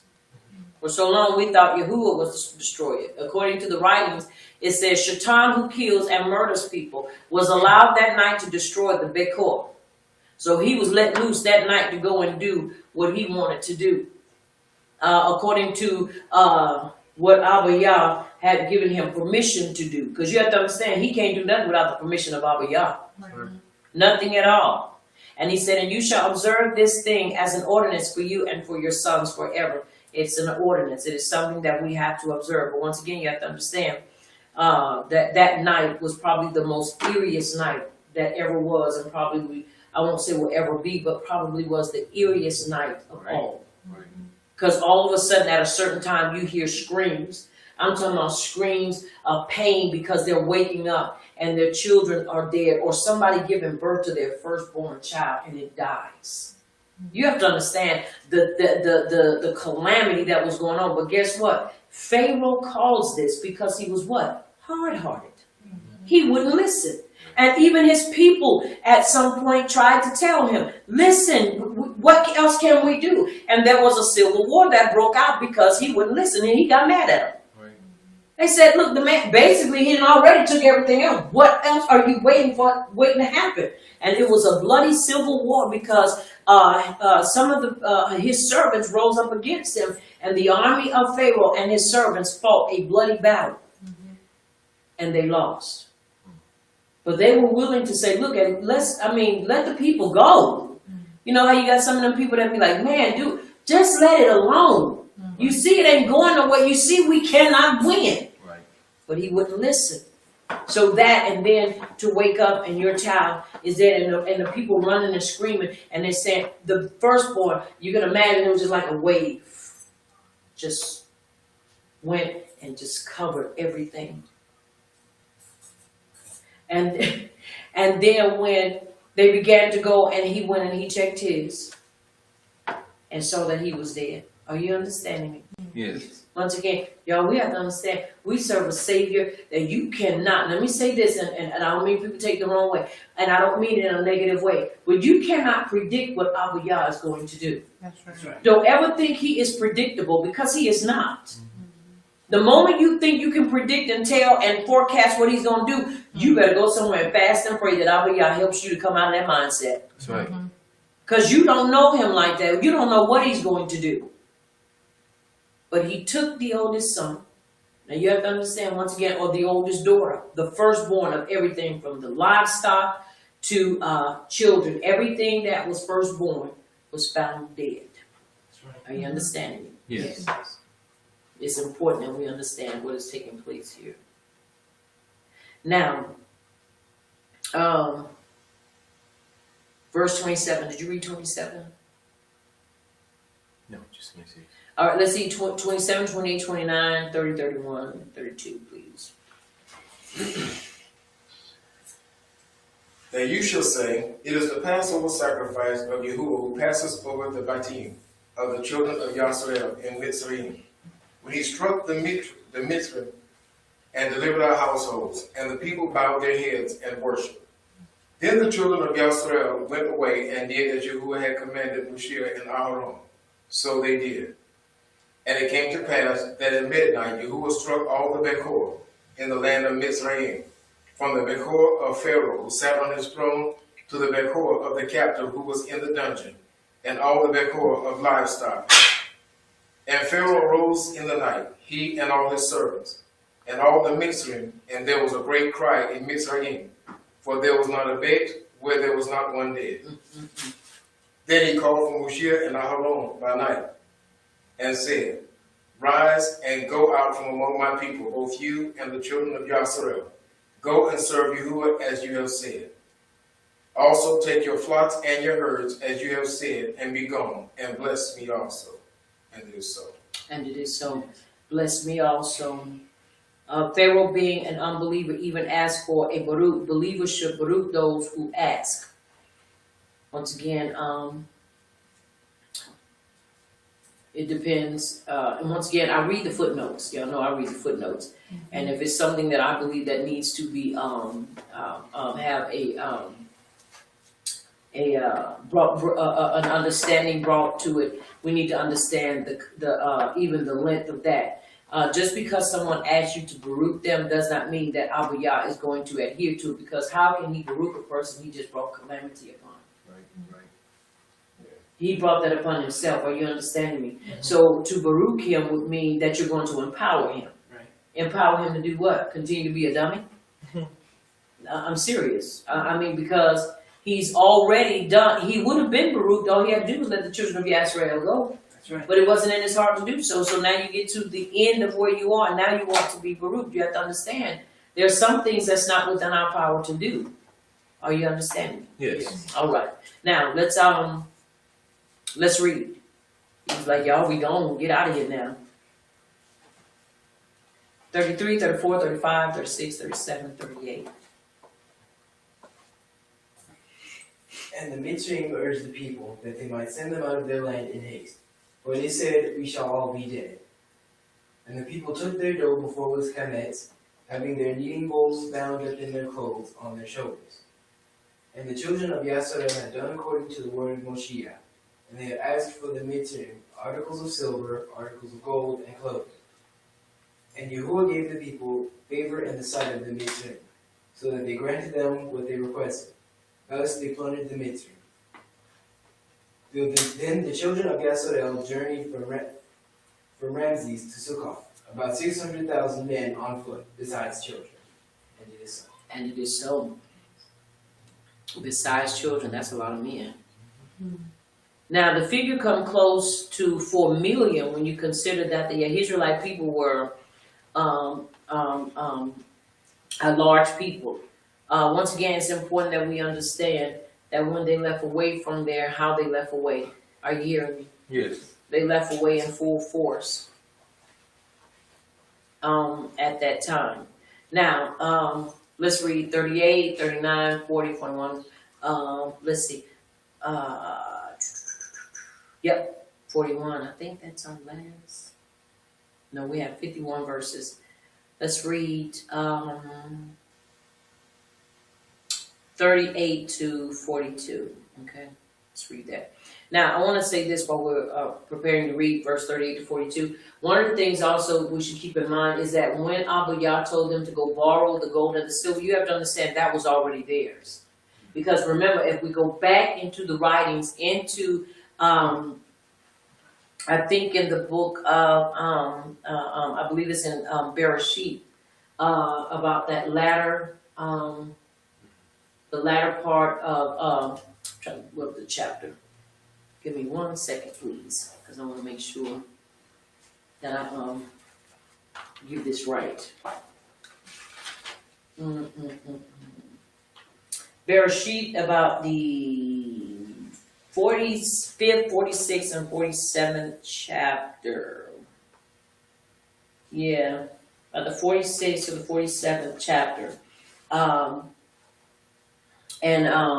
Actually around about the 42nd or the 43rd of Bereshit, is that we see when after Yaakov got to Mitzrayim, after Joseph had sent for him, and he got there, we already see that Joseph was already established, already rolling in the gold and silver, already had a master plan in place. Because if you remember, according to the book of Yesher, when he would go and he would get the gold and he would come up sometime with, 70, 80 shekels of it, and he would take the gold and the silver and he buried it in 4 places. He basically delivered it to 4 places. He first gave to Yaakov and his family, his Mitzrayim and his Ak. And then he turned around and he buried gold in 2 places.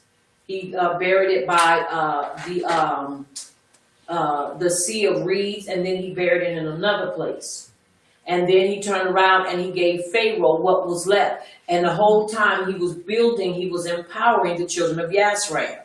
All they had to do was reap it. Now you have to understand, when they went into hard bondage, the question is asked, what happened to the gold and the silver? Because remember, they were autonomous. Right. They had everything they needed, so they really didn't have to go anywhere. Remember, he gave them, Joseph gave the children of Yisrael clothing. He gave them garments, because during the time of famine, sometimes people didn't have anything to sell. So they ended up having to give expensive garments, jewelry. They ended up having to give those things because they didn't have anything to purchase. They sold land for a loaf of bread. Because it had gotten just that bad. So now you have to remember, everything they had when they went into bondage meant they either lost it or they had to basically give it away. But Yahuwah was only telling them to get what belonged to them. Right. So when they basically bankrupt Mitzrayim, they were just getting what Joseph had built up over time. Right. They were just getting that what belonged to them. So they got it and they were ready to leave, and they bankrupt because remember, he's the one that established their economy to be the way it was. Right. He's the one that made it be what it was and kept it in shalom against those that were around him, because Joseph at one time was in the position of Pharaoh because of how he governed himself. And so we can see that what they were getting was given to him. You know, in the writing where it says that the wealth of the wicked is laid up for the upright. Yes. You can look at that being just that. It was delivered to them because it was theirs. It was theirs by right. So we see this that happens. All right, let's read. 38 to 42. Okay, I'll read it. You gonna read it? Come on. And a mixed multitude went up with them also, and flocks and herds, and a great deal of livestock. And they baked matzah, cakes of the dough, which they had brought out of Mitzrayim. For it was not Kemetz, because they were driven out of Mitzrayim, and could not wait, nor had they prepared provisions for themselves. Now the sojourning of the children of Yisrael, who lived in Mitzrayim, was 430 years. And it came to pass at the end of the 430 years, on that very same day, it came to pass that all the armies of Yahuwah went out in the land of Mitzrayim. This is a night of much observance to Yahuwah, for bringing them out of the land of Mitzrayim. This is the night for Yahuwah, a solemn observance for all the children of Yisrael throughout their generations.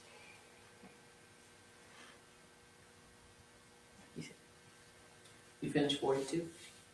End of the song. End of it. So now let's look at something real quick where it says here. Now, it says now, the sojourning of the children of Yisrael who lived in Mitzrayim for how long? 430 years. Now you have to understand, they lived there for 430 years, but how long were they enslaved? Because remember, you got to count all the way back to Joseph.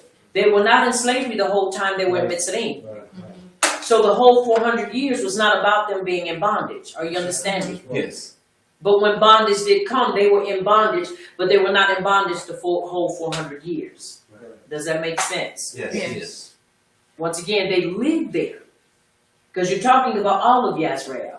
The ones that died and the ones that were living when they came out. You're talking about everybody that was there. But the whole time they lived there, they were not in bondage. Are you understanding? Yes. All right. Now, listen what it says. And it came to pass at the end of the 430 years, on that very same day, it came to pass that all the armies of Yahuwah went out from the land of Mitzrayim. Because remember, he said, I'm going to bring my people out and I'm going to have an army. All right. Now, let's look at this. Abraham had Isaac 25 years after the prophecy was given to him. Abraham stayed in Haran 5 years. Birth of Isaac to birth of Yaakov 60 years. Yaakov going down to Mitzrayim added 130 years. Bereshit chapter 47 verse 9. Yisrael coming out of Mitzrayim 210 years. The sum total is 430 years. Mashiach, which is in Shehilium 7 and 6, which is Acts, counts this period of 400 years, which is taken from the birth of Isaac to the coming out of Yisrael. This makes it 400 years. So it says both accounts are correct. So once again, it is right for the 430 years. Are you understanding? Yes. Now, once again, what's important is that we understand that the whole time they were not in bondage. Right. They were not in bondage the whole time they were there. Right. All right. Let us read.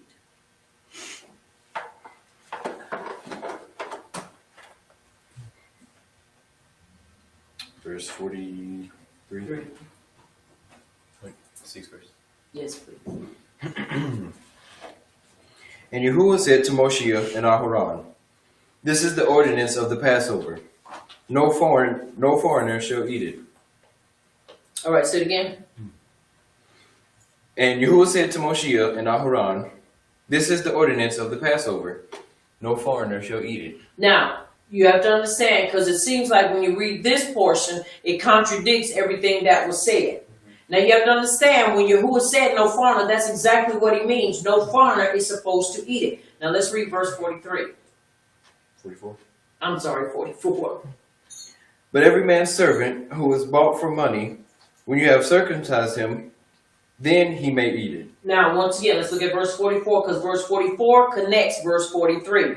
Now he says, but every man's servant who is bought for money, when you have circumcised him, then he may eat it. In other words, unless you have a connection into this, you're not supposed to take it. That's what I said in the beginning. Everybody that's trying to take it and want to come and take it, if they have not lived the life and they have not followed the right procedures, then they're disqualified. You can't just go passing it out, letting people take it, because that's not what it's for. It's not one of those things where we're just going to take it because, we know this is an important time. Unless you follow prerequisites, no, because you eat damnation and death upon yourself. And you don't want to be the person, I sure don't want to be the person that is causing them to die. Now listen to what it says. The people who are taking the meal of the Passover, the Peshat, must be circumcised, or it's a sin to eat the meal. Now, once again, many pastors and many people are making the mistake in Christian circles of allowing uncircumcised men to partake of the meal. Now, you have to understand, circumcision of your flesh, and then circumcision of your heart. Because once again, if you are constantly combating against the Torah practices, Sabbath rest, and the Moed, all of them, then you cannot participate. You don't just stop out of the time that you're doing everything else just to say, okay, this is the time I'm going to celebrate it because this is important. Well, if you haven't been living according to the Torah way, then you can't take it. That's right. You can't take it because it won't be right. All right, let's read.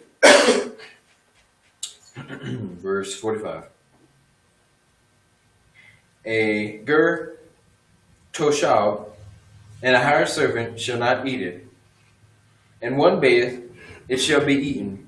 You shall not carry any of the flesh outside the bath, nor shall you break one of its bones. In other words, you can't carry it somewhere and go and eat it. In other words, wherever you're going to eat it, that's where you have to eat it. You can't be all over the place. Come on, we're going to eat it and we're going to fix it and we're going to go over there. You better not. Right. You're in a whole lot of trouble. And neither can you break the bones. All right, let's read. Verse 47. All the congregation of Yashrael shall eat it, shall keep it. And when a foreigner dwells with you and wants to keep the Passover to Yahuwah, let all his males perform Brit Malah, circumcision. Now, hold that thought one more time. Now, once again, people that are foreigners, that means you're not Ibram. Now, this is where when it says that if they're in your gate, a foreigner that dwells with you, who wants to keep the Peshat, that means that you have built a relationship with the people you want to keep it with. That means you are a part of that assembly because you live with them. You don't dwell with them way across the way and they don't know you. This is why it's important that we understand relationship. Right. Because people want to just come and take it because somebody is celebrating it. That's not how we do it here.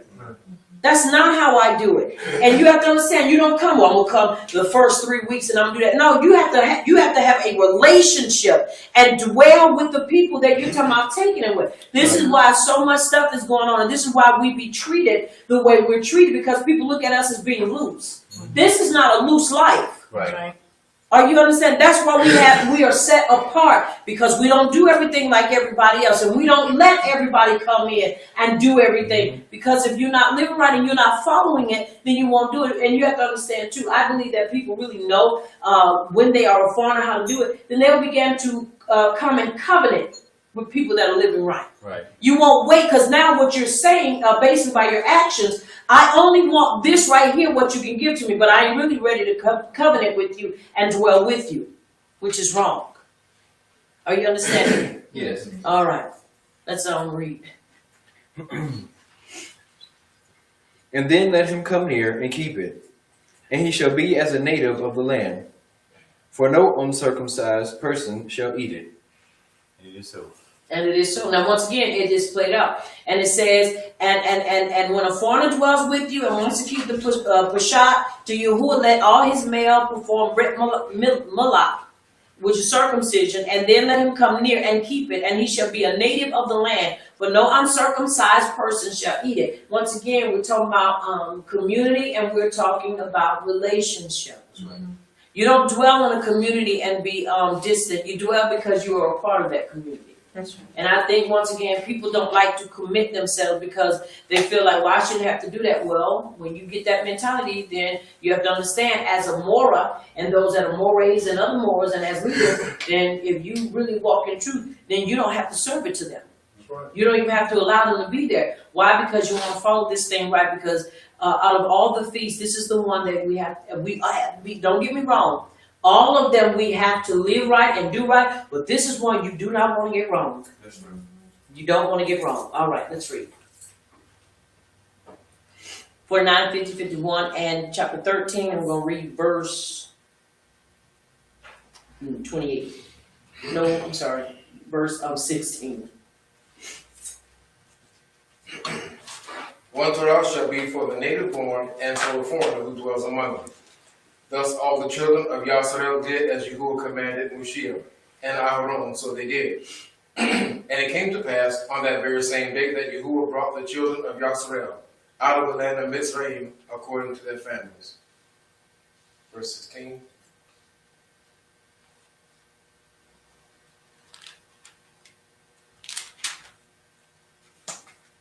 It shall be as a sign on your hand, and as frontlets between your eyes, for by strength of the hand of Yahuwah brought us out of Mitzrayim. And it is so. And it is so. Once again, to bind to the hand means you need to bind it to the mind. Now, once again, let's look at this, where it says, one Torah shall be for the native born and for the foreigner who what? Dwells among you. Dwells among you. That means you can't be all over the place just thinking that when it comes time for this, then I'll stop in. You know, it's almost like you trying to come in and get a quick fix or a quickie. Right. Are y'all understanding me? Yes. That's not what that means. In other words, you got to be a part of this. That's how people know we are getting stronger, because people are coming and committing themselves unto us. Oh, we understand you. Yes. Thank you, Elvia. All right, now, Yahuwah recognizes no assembly masquerading itself as a church outside Yasrael. Now, either you are a part of the assembly of Yasrael or you are an imposter. Hence, the words of Yahusha in Matthew chapter 7, verse 23, I never knew you. One Torah instructions for both the native Yah-Israelite and foreigners who join Yasrael. That means that if you're going to be a part of this, you got to join. And that's one of the things that people don't do, is join. Because people say, I don't have to join. I'm a Hebrew. I can be out there. Go ahead, be out there by yourself. But if you don't become a part and you don't join and make it known that this is how you're living, then you're outside by yourself. And people say, oh, we ain't doing like church. Is this talking about church right here?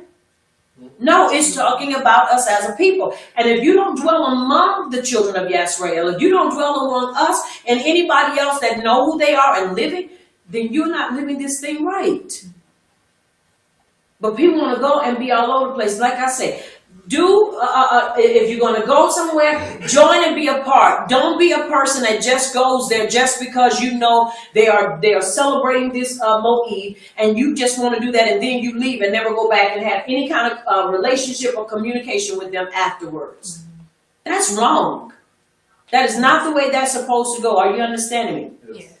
We all must keep the Torah. It is mandatory and not an option. If you do not keep, you will have no part in the covenants with Abraham. There is no halfway house. In other words, there is no halfway. Either we're going to do it right or we're not going to do it at all. And that's why it's important that we understand, and that those that are outside, you understand that those that he's allowed to have facilities to facilitate people. Are you understanding me? The children of Yasrael, foreigners that want to come and learn and not try to take over. That's why he's given us these things, so you will have a place to learn how to govern yourself. Are we understanding? This is important that we understand. Very important. All right, let us read, please. Now we're going into our Hadasha, and we're going into Luca chapter 22, and we'll read verses 7 through 30. And it is 15, 17.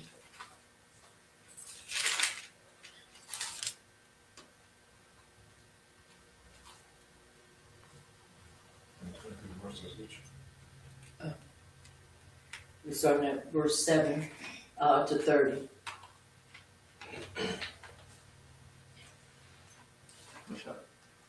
Chapter 22. Luke chapter 22, and we read verses 7 to 30.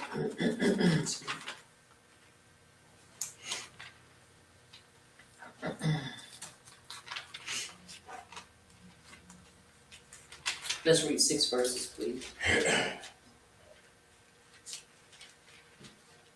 Then came the day of Matzah, when the Passover must be killed.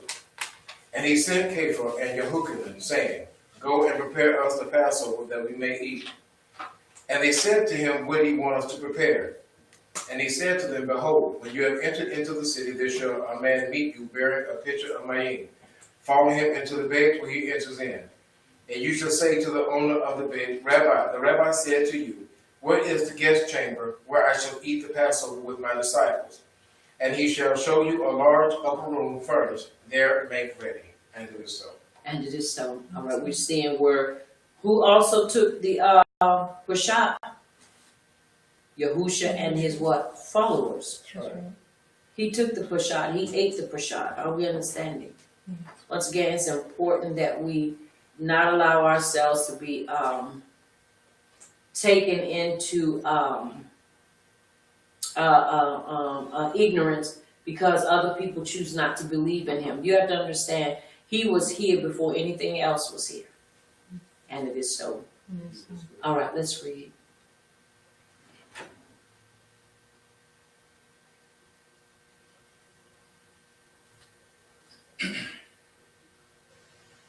And he shall show you a large upper room furnished, there make ready. And they went and found as he had said to them.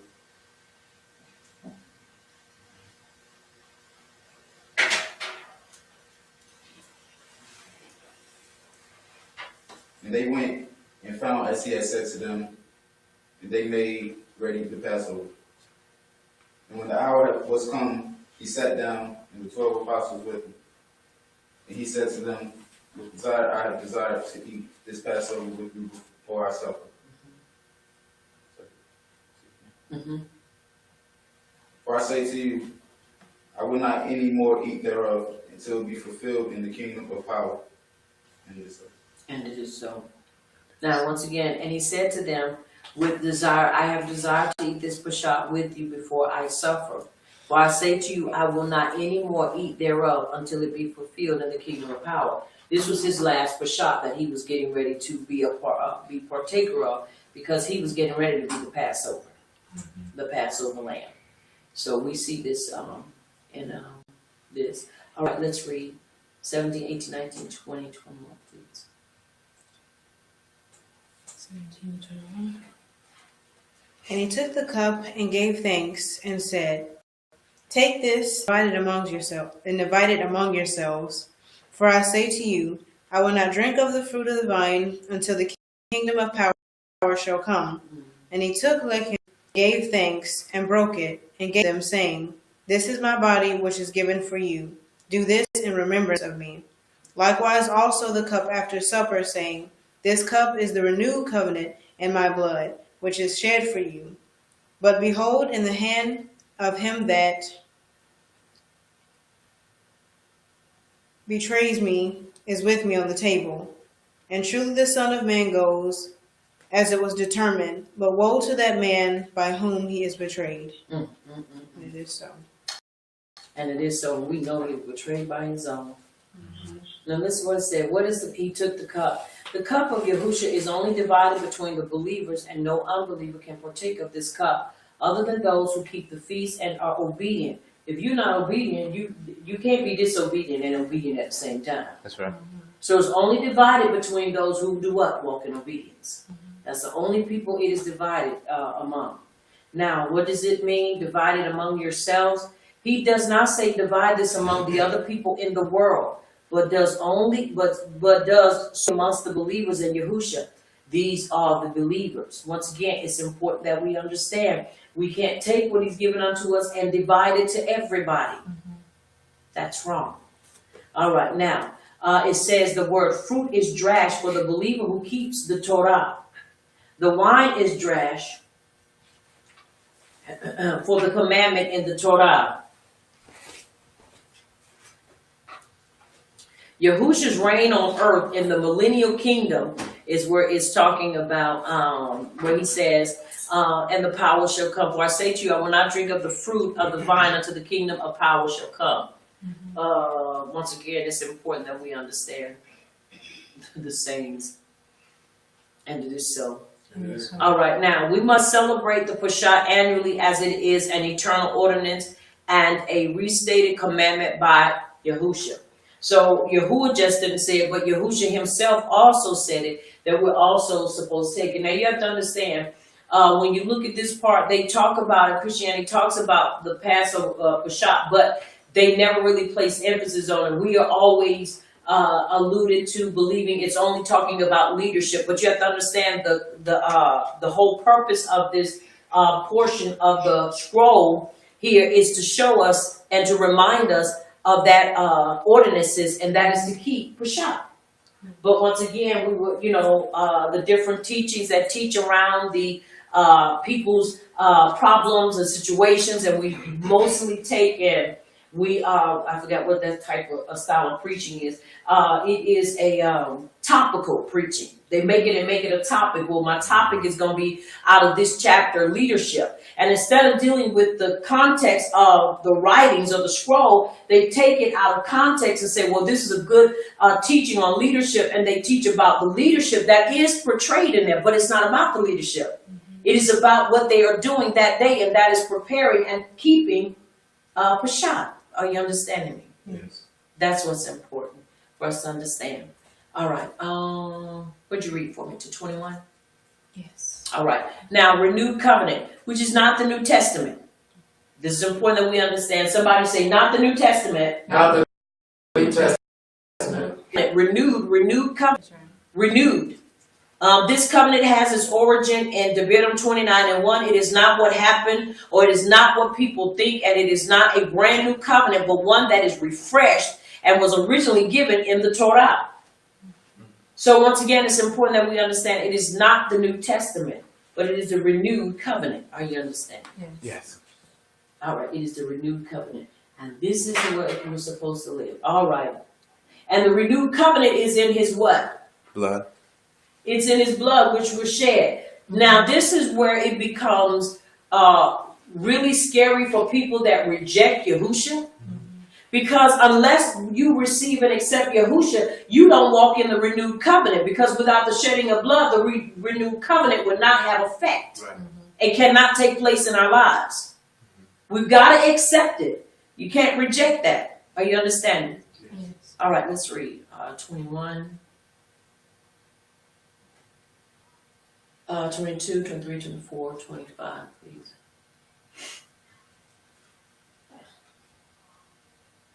And truly, the Son of Man goes as it was determined, but woe to that man by whom he is betrayed. And they began to inquire among themselves which of them it was that should do this thing. And there was also strife among them, which of them should be accounted the greatest. Now, look at this. Now, they're at Peshat, and they're at the table, and Yahuwah makes it known who is going to betray him. And y'all, I don't say this to be disrespectful to anybody, but most of the time, who is out there misrepresenting him? The ones that claim to be who? Yehuda. They're the main ones. Why? You can betray him with your profanity and with your profaning of him. Well, we don't believe he is, that, and we don't worship no European, and he ain't this and he ain't that. You start thinking you're profaning him, and you don't even realize that your mouth is putting you in a position that your behind ain't gonna be able to pay. Right. It's making you write a check that your behind ain't gonna be able to cash. That's the way it goes. Are you understanding me? Yes. And they continue to say, and they continue to do these things without giving regard to what they're saying. When they don't understand, you're doing just as Yehuda did, or Yehudis, which was named, also known as Judas, who betrayed him for what? 30 pieces of silver. How many people out there are betraying him for money? Think about it. Well, who is y'all savior? Yahuwah is. Well, do y'all believe? We don't believe in that. You don't even know. You just sold him out. Why? Because you know if you continue to talk all this, there are people that are ignorant that continue to gravitate to that and don't walk in truth. I will not disown him. Are you understanding? Because without his blood, not just the shedding of blood, but without the shedding of his blood, there would be no remission of sin, and there would be no renewal or renewed covenant. It's in the writings. And the first thing people say is that, well, we don't believe in that because that is a erroneous book. You start thinking, show me where it's erroneous. They're talking Torah. It is a compilation of their works and of their teachings based upon their experiences in the Torah. Right. Just like the prophets. Are you understanding me? Yes. Only thing is like I say, we have the book of what? Ezekiel, Jeremiah. You have the same thing in the Hadashah. The book of Yehukanan. Are you understanding me? Luca. It's the same thing in the Torah, but from their experience and point of view, and with Abiyah and Yahusha. Are you understanding? Yes. So once again, we're seeing the experience, and we're being taught, and we're learning from that experience. So we can never negate that, and we can never push that aside. All right, let's read. And he said to them, the king of the Gentiles, lord over them, and they that exercise authority upon them are called benefactors. But you shall not be so. But he that is greatest among you, let him be as the younger. And he that is chief, as he does that serve. As he that does serve. And it is so. And it is so. Now look, this is really right here where many people will fall off the bus. Really. Because remember, they're striving over who betraying you, who gonna betray you, who gonna do this, who gonna do that. And their whole thing was, okay, if somebody's gonna betray him, that means whose position is gonna be open.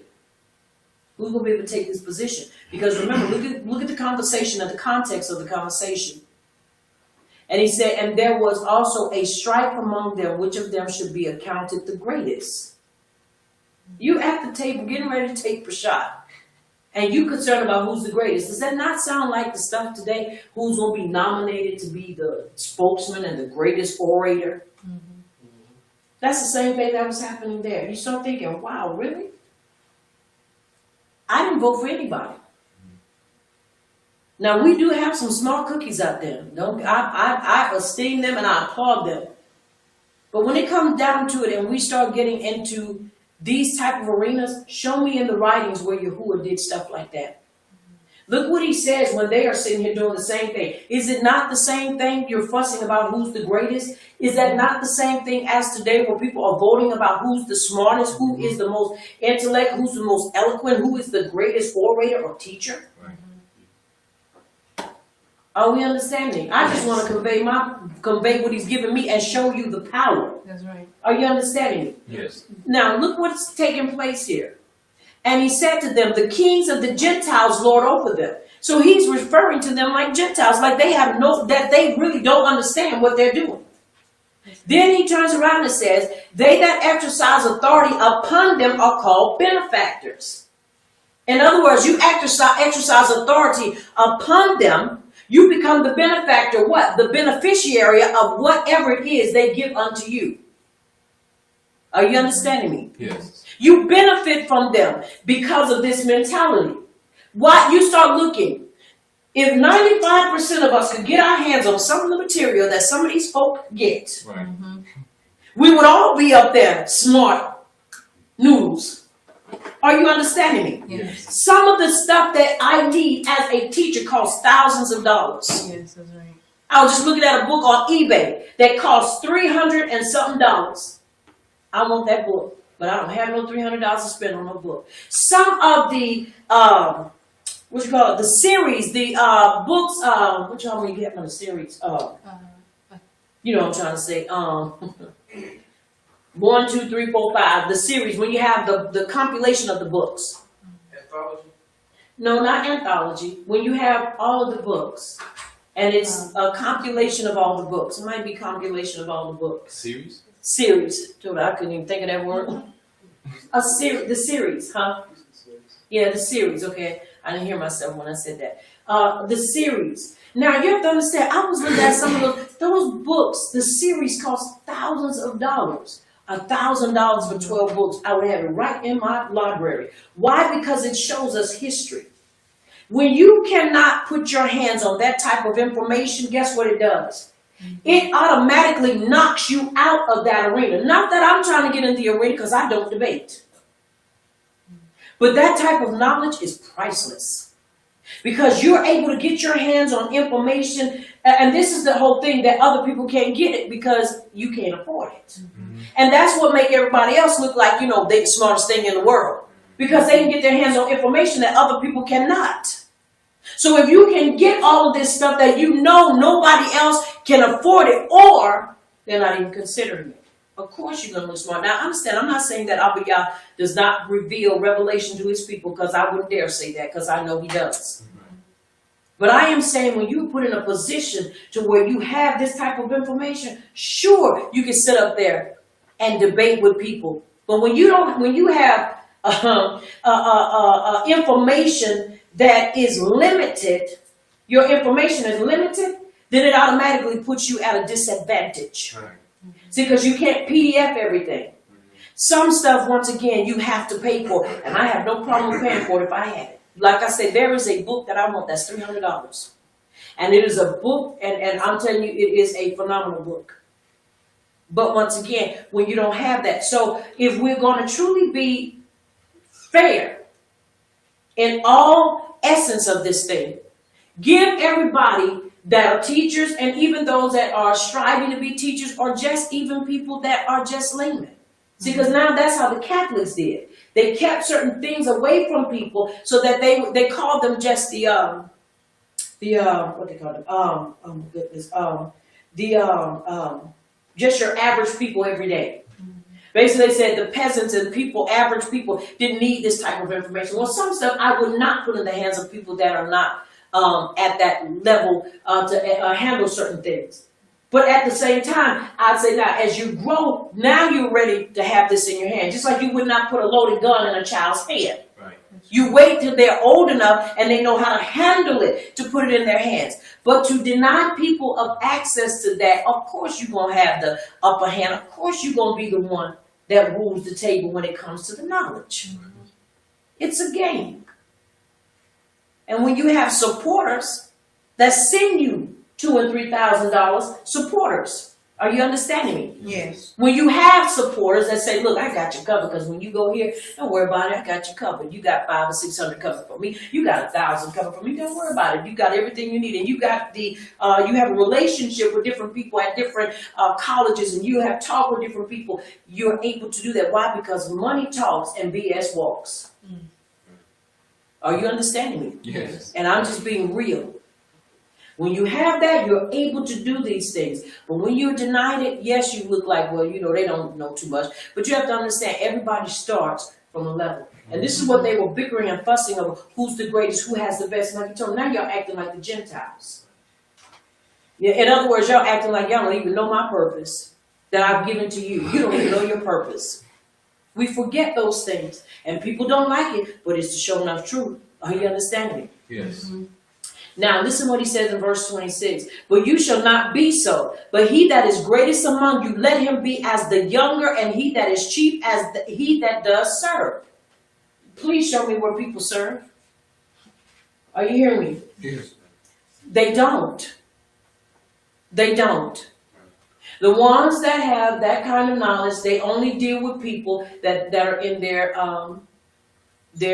circle. If you don't have the money and you don't have the large vocabulary, they don't even deal with you. Are you understanding me? And which means I want the prostitutes. And if you're going to get prostitutes, you got to go where they are. And you can't talk over their head, and you can't talk around them. You got to talk straight at them. Right. So once again, it's important that we understand our purpose and understand, why are we in this? You're not going to serve anybody, then what you going to do? Are you understanding me? Yeah. And that doesn't mean begging anybody. That means being able to give people information that they can use. Practical information you can take and turn around and use after the Sabbath. If you can't use it after the Sabbath, and you can't use it after any of my classes, what's the purpose of teaching you? Are you understanding me? And I'm not talking about just when you get upon the elite. I'm talking about anywhere you go. You are supposed to be able to utilize whatever's been given to you. This is what he was getting on them about. Now listen what he says here in verse 27. For who is greater, he that sits at the table or he that serves? Is not he that sits at the table? But I am among you as he that serves. He said, look, I'm greater than all y'all. And I'm still serving y'all. Have y'all not learned? We've not learned. Because we sit right in his presence and we read, but yet we still get to that place that I'm supposed to be served when we're supposed to be servants. Are you understanding me? Yes. This ought not be so among us as the children of power. But it is. But it is.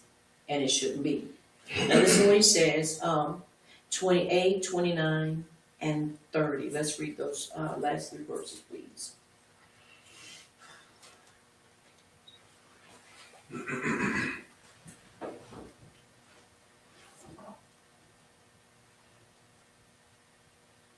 28, and it reads,